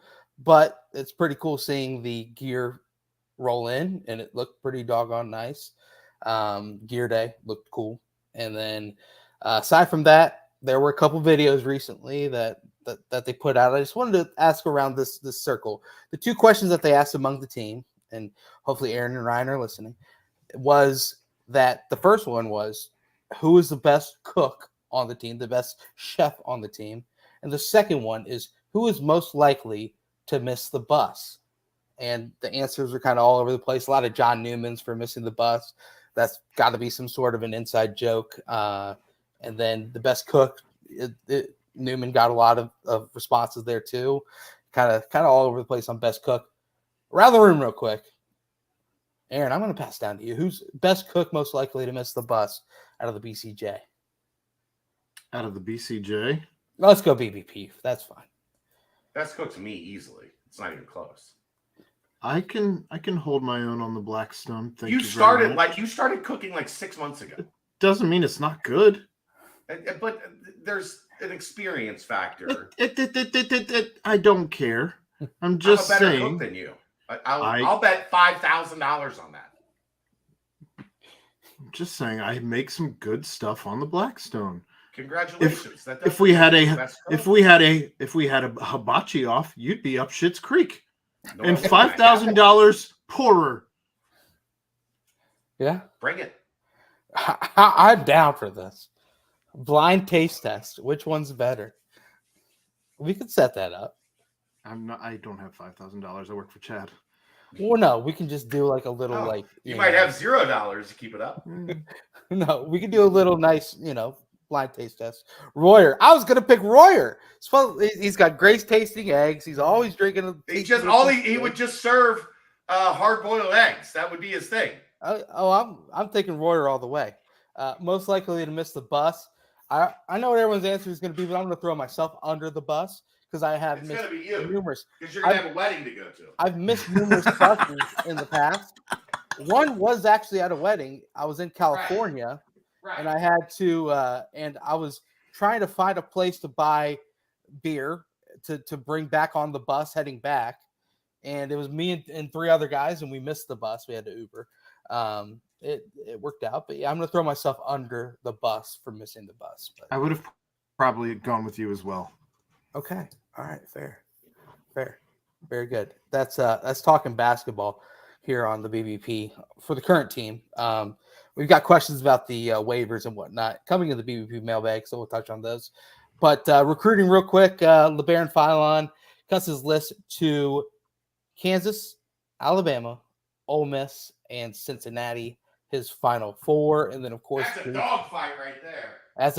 That's one expensive dogfight too, if I'm looking at that. But and then, of course, Jace Richardson did confirm that he will be visiting the week of the Oklahoma game. Chad, anything more on those two recruitments or anything as far as it goes in recruiting basketball at all? Not a ton. I mean, I do think the info on LeBaron Philon has been a little bit more positive of late. I wonder how much of that is connected to him heading to Linkier Prep for his senior season. That is obviously a UC-friendly location. Whoa. That wasn't Ryan Royer. That was Royer's roommate. What up? So yeah, I do think that you missed it completely. I do think that that's a situation where there's some traction, but I mean, Alabama has kind of, long been thought of as a favorite for LeBaron since his decommitment from Auburn. Kansas, Kansas is Kansas, and they're probably number one right now. You look a lot better than you did last time you popped on the screen. I was filling up my water. Did my Your roommate popped on. come in here? Oh, yeah, he just popped on. He turned the camera on and off like real I quick. saw him run out of my room and scurry away. I was like, "What the fuck?" And then he needed some screen time. Yeah, he didn't say anything. It was like half a second. It was just like, I'm here and I'm not. Yeah.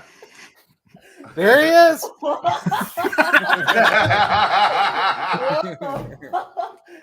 Damn, they're good. They're getting a little brave. They're brave. And then Chris Beard and Ole Miss, they will say and do anything. So right. That's I'd almost rather be like Kentucky, Duke, and North Carolina than Alabama, Kansas, and Ole Miss. I mean, it just and I say that jokingly. I don't know if that's I have to say it jokingly, but right. Those are three schools they're willing to throw around the bag. Everything it takes. Right. Yeah. And it's legal, so I'm not calling it cheating. I'm not saying it anything bad about it. But if those are the three schools you're in the Final Four with, whoo, you better be ready. You better not come to a gun show with a knife. Yeah. Because there are going to be guys like this. you better bring your own bag of weapons too. Yeah. So he's really good. So is he the one that has a connection with Jaden? Yeah, they played. Well? They both played for Team Thad for a little while this summer, this spring, and the beginning of the summer, and then Jaden, after he came back from the Team USA stuff, played for a different team. There you go. Do you think the Alabama effect of Phylon with Alabama, Jace obviously with Alabama, do you think that has any effect on, if say, Phylon goes Bama, that helps Cincinnati's chances at Jace, or do you think both schools would be willing to bring on both players? My understanding is Bama plans to take two guards at the top of their roster. They're also in it for Boogie Fland, who's top of the board, 5-star. The question then always becomes, and this is I saw it's a question on the mailbag, I think too. Oh, okay. Do those guys want to play together? Are you going to be able to get? Now they are a little different. Phylon is more of a pass first facilitator, like point guard, where Jace is a little bit more of a scorer. You could probably play them together and have 2 point guards on the floor. But the question becomes do they want to go somewhere where there's another top 40 type guard that's coming in, right with them. So it's always hard to tell. Mm-hmm. It's always hard to tell, especially until we get into the visits and info really becomes a little bit clearer on what it's not. The info is there on how these kids feel about each school, but what will change when you start getting officials, who's prioritizing who is maybe getting that secondary love instead of the primary love. Does that make them the board starts shuffling in 2 weeks? Because unless you're Xavier, or unless you play in the Big East, when do kids get brought in to campus for fall visits? Football games. Right. And they get the red carpet, they get the tailgate, they get, the whole 9 yards. And then you really start to get more of a clear understanding of, who's got all their chips on the table, who doesn't, that type of stuff. Right. And then, of course, you guys already mentioned it on the BCJ pod, but Tyler Betsy also visiting during the Oklahoma game. 12 noon kickoff for that Oklahoma game. I don't think it'll affect the basketball visitors. Obviously, they'll probably be in Friday night, but it's always tough for for a big football group to come in, especially They play on Friday night. right. They play on Friday night, and Then they, if they're from any distance away, right. then they have to get up at 6 o'clock in the morning and get on the road and get down here, and you don't really get the full experience because you got here late, and it's noon makes it hard But for basketball, it should be right. Should be all right. Basketball, these are official visits for basketball. Yeah, so you fly them in early. Yep. Football are all unofficial visits. It's a different thing. Robert Breslin asked if Phylon's committed to an official visit. I haven't seen anything. They're working on a date. Like he is. My understanding is he will official visit. We don't know when yet. Right. There we go. It'll be exciting to see. And basketball, obviously, we'll hear more as the school year just started. So practice should be firing back up, or workouts, or whatever it is at this point. So there should be plenty more content coming that way via the Go Bearcats men's basketball. So excited still for that. It's inching ever close. But yeah, anything more basketball? They had their first workout. Like they're allowed to go back into workouts when school starts. School started today. They had their first workouts today. Baby. So they're back at it. We are still not allowed to attend until the start of practice at the beginning of October. It's the dumbest shit ever. Hooray. Royer could claim that he walked onto the basketball team for a week or two, and maybe he's got a year eligibility. Yeah, get us some footage. You got to get back on the gun, dude. Get the shooting stroke back a little bit. I like it. But yeah, let's anything more basketball, or we'll just hop in the old mailbag timestamp and mailbag, baby. No, we're probably 2 weeks away from like really basketball stuff getting. They had 3 weeks off essentially, right? So once they get back up and running, we're getting close to getting back on the basketball train, but it's just been a bit of a down period. Let's go back to Quick Paper Supply. Hey, baby. Your local and family-owned restaurant supply company for all your non-food products. They service over 150 restaurants with weekly low minimum next day deliveries, provide a wide range of food service products from to-go containers, cups, custom printed products, eco-friendly, and much more. They also have cleaning and restroom supplies for all your janitorial needs. Call Nick, 513-470-2029, and reference Bearcats for 20% off your first month of purchases. Boom, baby. Hooray. All right. One last time, did want to mention, again, just as I throw it up there, Danco Joe running his crazy deal, thanks to Nico being on the show with us. If you go to Danco Transmission, mention that Nico sent you, you get a free oil change. And if you are doing a service there at Danco Transmission that costs you more than $200, you can get a free BCJ trucker hat while supplies last. Ooh. All right. Hooray. That all said, hopping into the football portion of the mailbag. Mailbag a little light today, but that's all right. We got 2 weeks before kickoff, so less than. How has Emery's intermediate throws looked towards the end of camp? If he can't make that throw,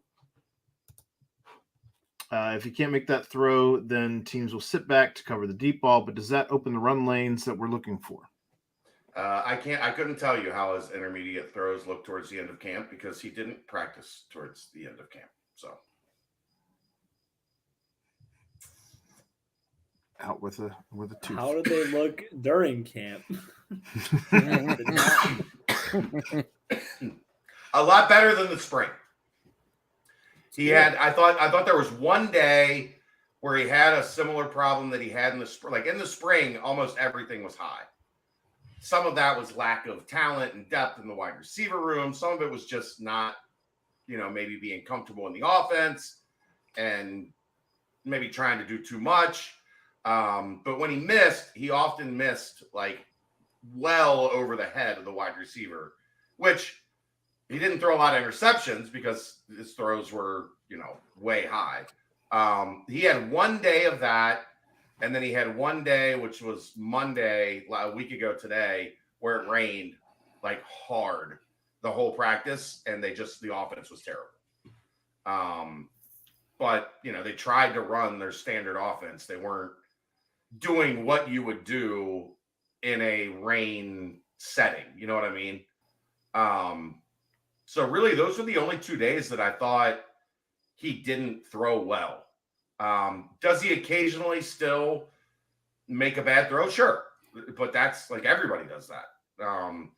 He throws a fantastic deep ball. The intermediate stuff is getting better as I think he is gaining more confidence that guys like Braden Smith and Xavier Henderson and D. Wiggins and Donovan Ollie are going to be there in the right place, open to make the catch. I think they were easier throws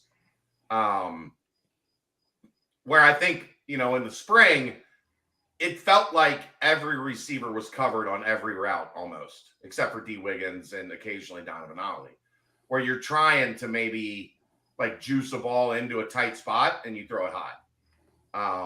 He has made the throws where like guys are open and running across the middle of a zone or running across the middle of an area where there's not a defender. He looked good on those throws. So that's what I focused on more than, some of the other like concerns that we had. So I do think the wide receiver room, as it improved, Emory Jones' ability to throw over the middle also got a lot better. Funny how that works, isn't it, Ryan? When you're throwing to open guys, you can throw an easier ball than when you're trying to squeeze it in with a safety over the top and a corner right on the guy. Less is more. Less is more. One of the comments that he made that stood out to me was that early in camp, he said he was trying to see what his receivers could do. So he would throw a little bit off-place balls to try and see if the receiver could still make the catch. You don't think so? No. Ryan? He said he was testing Braden. Ryan? Specifically. That's very hard. That's like I throw a bad ball on purpose. No, that's not. That's like top tier NFL quarterbacks in the NFL or of all time. That's that kind of. That's some Rodgers Not stuff. saying that he might be telling the truth. I don't know, but that's very difficult. I didn't see it, so I can't speak on it fully. But that's my. Like I said, it just stood out to me a little bit. If he was actually able to do that, I thought that was. Yeah, that would be really impressive. High level shit. Yeah. Sure. More power to him if that's what he was doing. I don't. Come on. He's trying to get in tune with the off. Like it wasn't like if that would be something if like you were Dez in year 4, trying to figure out like what you had in Tyler Scott. Like I was testing Tyler Scott to see what he had in him. At the beginning of camp, like your first and only camp here, you're throwing bad balls on purpose. I'm skeptical. Maybe here's what I'll give you on that, Aaron. Maybe like throwing on air, like when it's just quarterback and receiver, no DBs, not one-on-ones, not 7-on-7. Then I could see like that's a possibility, right? Like, okay, it's just me and the receiver. There's nobody, there's no defense. I'm going to see how high he can go to get it, something like that. It was the first Saturday at Higher Ground, so who knows what kind of stuff they've been doing. I know, but I'm saying, you get what I'm saying, right? Like, it would make more sense in like a 1-on-0 situation than like we were in team, and I'm trying to like get. I didn't make this up. I'm just repeating what he I said. didn't say you did. We're talking it out, Aaron. It's a podcast. That's what we do. How did the staff like the facilities at Higher Ground? Was it better than what they had experienced in the past? We did ask Nico that at length. Go back to the beginning of this podcast if you did want those answers. Anything you want to add there, Chad? They loved it. It's the same as every staff that goes out there for the first time and realizes everything's first class. Like what people think when they hear about what it is that no way that it's better than or on par with what we have back on campus. So they want to be on campus because they have the nutrition and the training room and, you know, all the weight room, all the bells and whistles. So they don't want to go away from that and give up like the advantages that they have of being on campus. And then they get out there and they realize they've been building this place for 25 years with this specific thing like in mind as they continue to build the place. And then they're like, oh shit, we get everything that we have back there out here and also get a bunch of other amenities on top of it. So yeah, everybody loves it. Nico's got room 104 reserved from now until eternity. I wouldn't fight him for it. Could you imagine being in that room and Nico showed up with the key? Sweet 104. You kick the door in. Sorry, sir. We're How on many the way out. How many student athletes will get over 70 tackles, over under 4.5?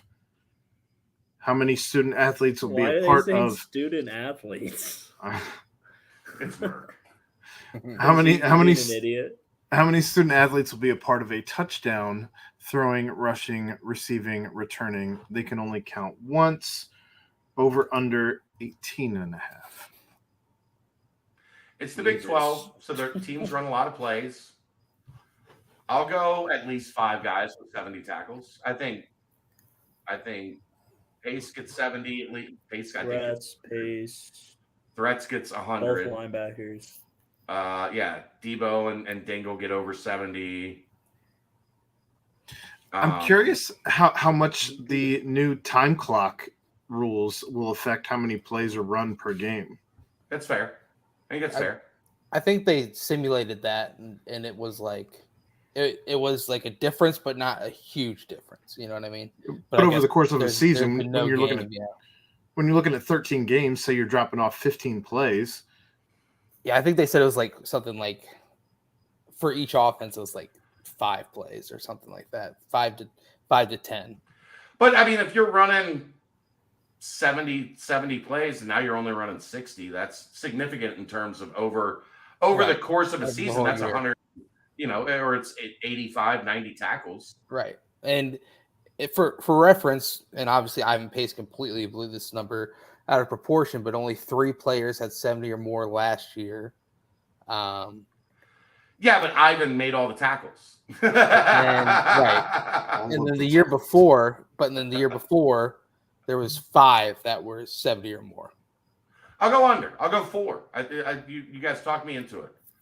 The 2 linebackers, Debo and Dingle, threats and Pace. Those are the guys that make 70 or more tackles. 2019, again, only 3, 70 or more. So I'll go under. Just I'm very curious to see what this new time clock and even time clock management looks like this season. 70s, yeah. It seems like a lot. And then 18.5, he said? 18.5 on the second one, yes. For touchdowns. Part of a touchdown. Throwing, rushing, receiving, returning. And I don't know if that also includes a pick 6 or a fumble recovery. I'd imagine it would. Yeah, like any part of a touchdown. Right. How many? 18.5? 18.5. Under. I'm also like under. A lot. It seems like a shit ton. I mean, I do think there's a lot of depth in that wide receiver room. I'd say there might be 7 guys there that catch a touchdown. 2 tight ends. That's 8, 9. 2018 at 13. 2 quarterbacks that's a potentially. Way high number. It's a way high number. 18.5. If Emory, I don't know that Emory will be the quarterback at every touchdown. If garbage time against a Western Kentucky or Miami, Ohio. Yeah, that's a high number. 15 in 2021. I mean, are we like Bryce Burton's going to score a touchdown? Fire. If he does, we get the exclusive interview. So For sure. Did you watch my interview with Bryce, Ryan? I saw the Instagram highlight. I didn't watch the full. He said you kept asking him questions about it. Yeah, I took a couple shots at you at the end. Yeah. I opened the door. I There opened you the go. door, let him walk He in. loves talking shit about me too. So I know. That's why he's I good asked at the it. questions. He's good at it. He's funny. I know, I love he's a Bryce. good ball buster, man. 16 players last All right, year. this- Yeah, I'm taking the under. Under. I think we're all in on the under. This Bearcat football team most closely reminds you to the Bearcats of 2008, 2012, 2018, or gulp ... 2016. They're not 2018. I can tell you that. 08 is Not even. interesting. 08 is interesting because that was a team that had a great defense. That was, if you remember, so Mark D'Antonio's first year, they were very senior laden, that team, which would have been 04, I think. A lot of red shirts. The next year, they were the youngest starting defense in college football. 4 years later would have been 2008. So Barwin, Mickens, D'Lo, like that 2008 team, although they were known for Brian Kelly's offense, was a defense first squad.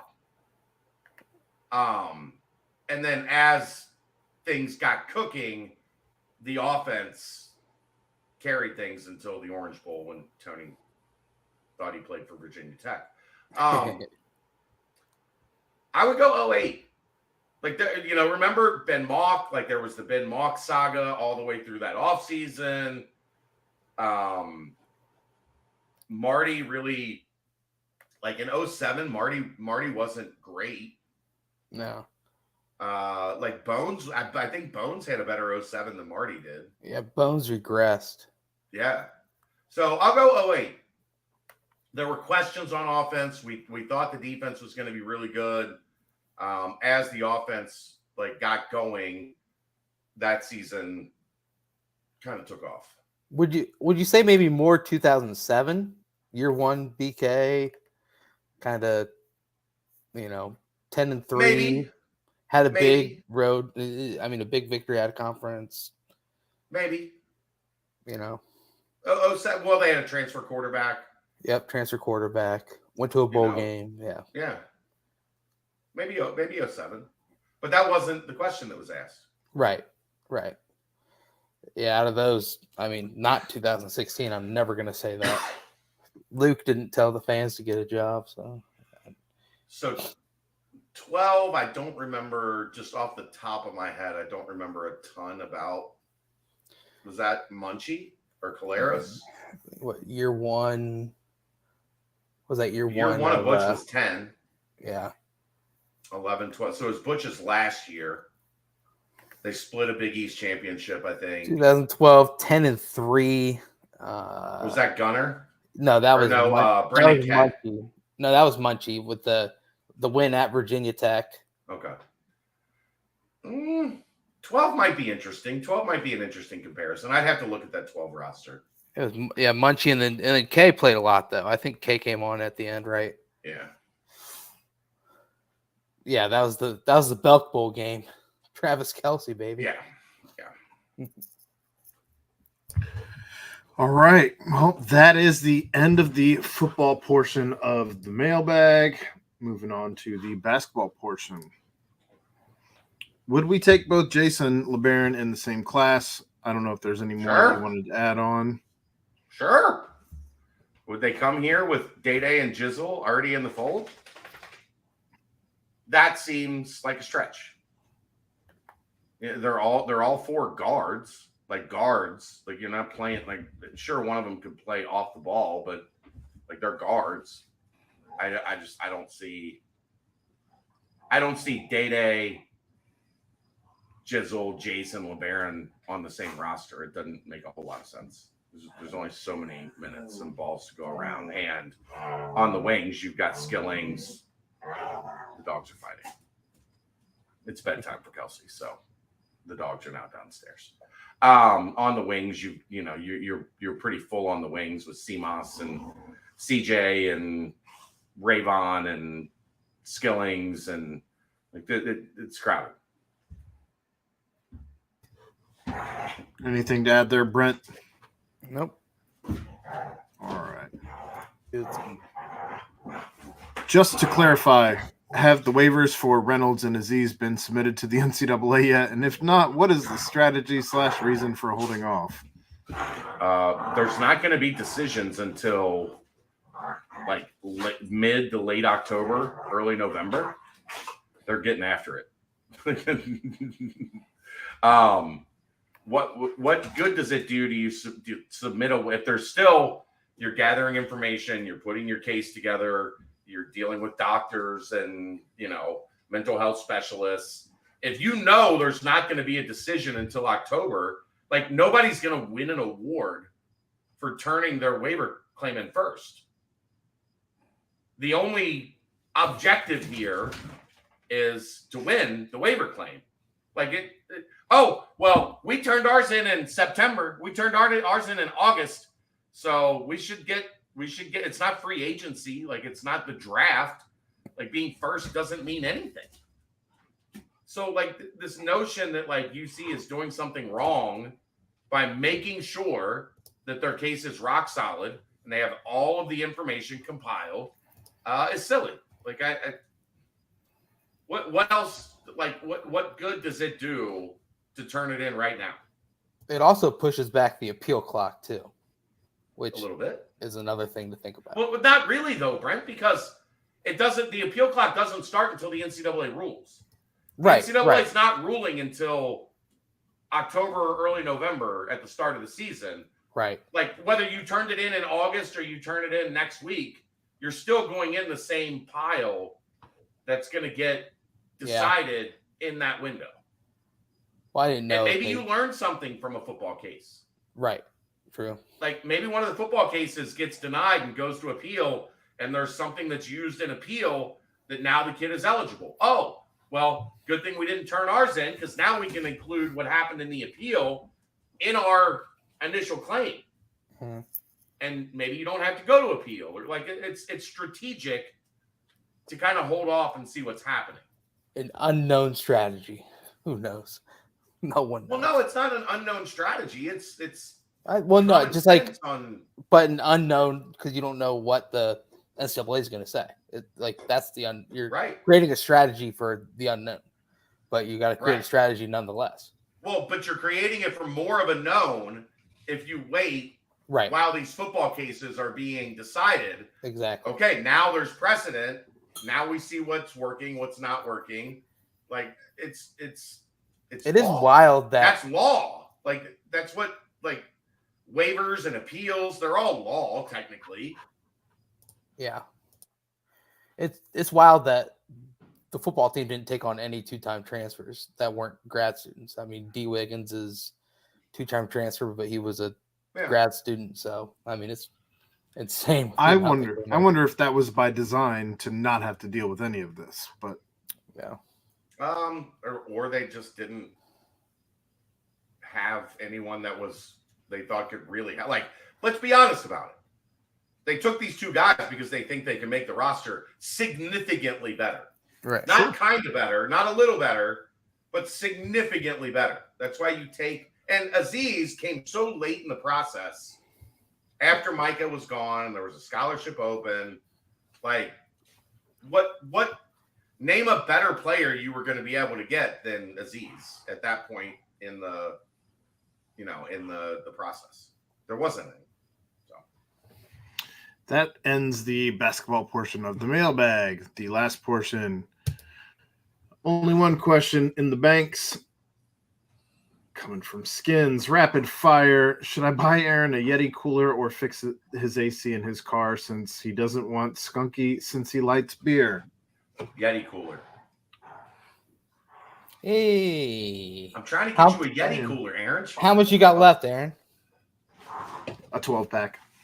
Nice. I think we got to get you. Let's get the AC fixed, but I guess it's already fall pretty much. So. Well, the AC also there's apparently a recall on my Honda Civic, so it potentially could be fixed by that. So I have to call that in. I got that. You know what I saw this thing that you like put in an air vent and it like you put ice in it, it creates AC for you. Could be worth it. I'm gonna let you go ahead and make that TikTok, and I'm gonna not put ice in mine. I'll send it to you. We'll see. Top bunk or bottom bunk? Bottom. I never liked the top bunk either. Yeah, 'Cause I that's was not always for me. scared I was going to hit my head on the ceiling or fall out. Fall out like that. Like I have no interest in waking up on the floor after a 6-foot fall. No, Yeah. I you. I had I I don't had want to do top that. bunk. We did potluck because that was the last second college decision. You know, I was always going to go D1 and something that's not just sports. But anyway, I last second decision, top bunk with a potluck guy. Welcome week, I fell off, and it was just horrible. I told him we got to take.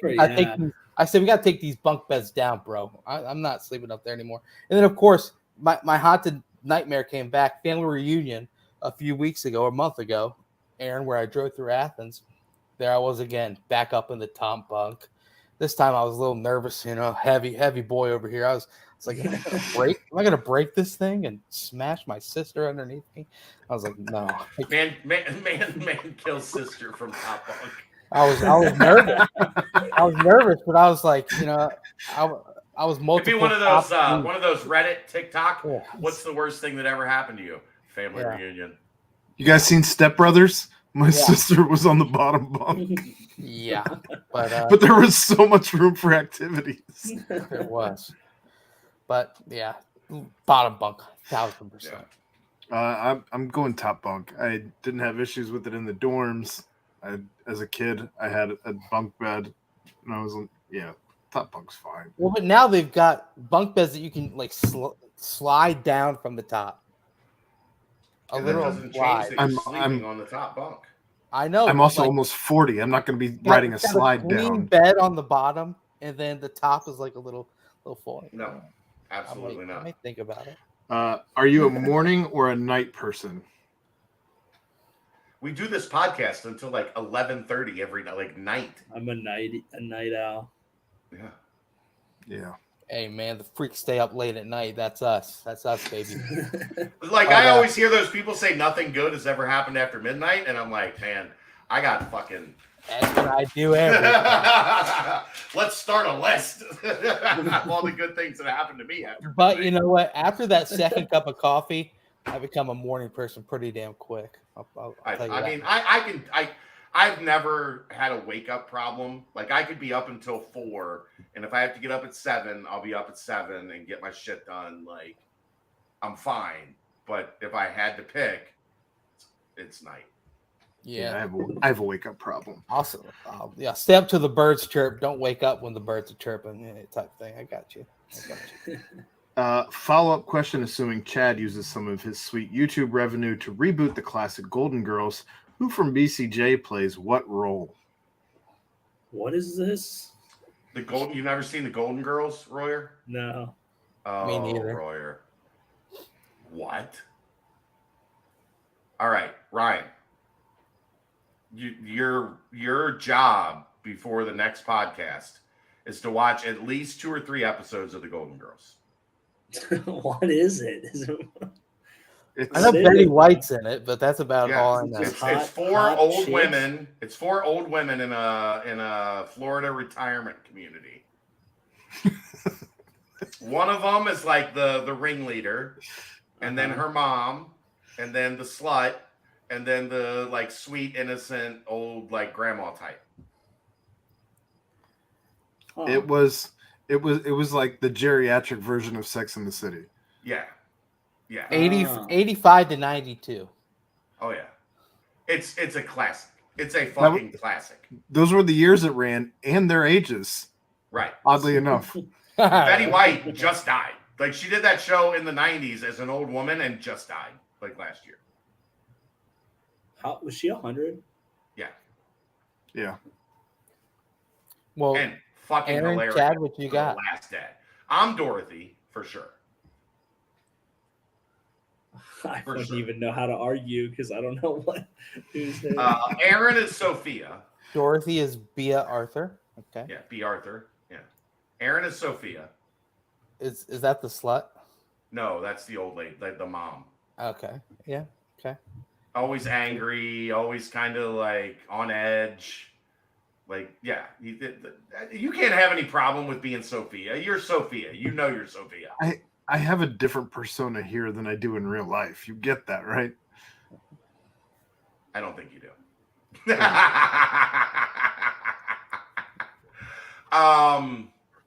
Don't fight with Brent people is on Twitter. definitely Betty White. Am I wrong, Aaron? Sweet and innocent. Yeah, like, but not. But like Betty White wasn't sweet and innocent, but she was sweet and innocent. Like, and then I guess that makes Royer Blanche. She was from the South. She was very racist. What? They had episodes about it. They had episodes about it. Oh, like God. where she would have to deal with black people and be like really, really uncomfortable and like This is had to this come is where, to no. She had part of the show was she had to come to like realization that like her upbringing, her childhood, like she like not that this is you, they could take you out of this, but it was part of the show. Thank you for clarifying that. But there was part of the show that she had to like come to terms with the fact that I was raised wrong. Like I might have been raised fucked up. She learned. But you're the only one left, and I like. All right, Brent, get us out of here. You're charming. You're definitely not Southern by any stretch of the imagination. And it comes at this time of the night that we say a big shout out and a big thank you to Nico Palizzetti. It felt like that was like a week ago that Nico was on here, but man, that was fun. That was fun. Shout out, of course, Danco Joe. One more time. Let's let the crew know. Let's let the crowd know. Danco Joe is giving you guys one bang of a buck right now. That's right. Free oil change if you head in to Danco Transmission and Auto Care. Only for the next week. You say Nico sent me, and then of course you get a free BCJ trucker hat while supplies last. You got to say Nico sent you. That's calling in, doing what you can. But yeah, Danco Transmission Auto Care. Big shouts out to them. Shout out, of course, to Quick Paper Supply for sponsoring timestamps and always being here with us. Anything else from you knuckleheads before we sign this one out? Ryan, I can't wait to hear your review of at least one episode of the Golden Girls. All right. Sounds good. Well, look forward to that one next week. And, of course, look forward to the start of college football. Week 0 is upon us. College football is back, baby. So, hey, it's going to be an awesome week. Stay locked in as we get ready. EKU coming in less than 2 weeks. But for my guys, my pals, my partners, my Monday night brothers. That's right. Aaron Smith, Chad Brendel, and Ryan Royer. I am Brent Young. Yet again, another fantastic BVP presented by BearcatJournal.com.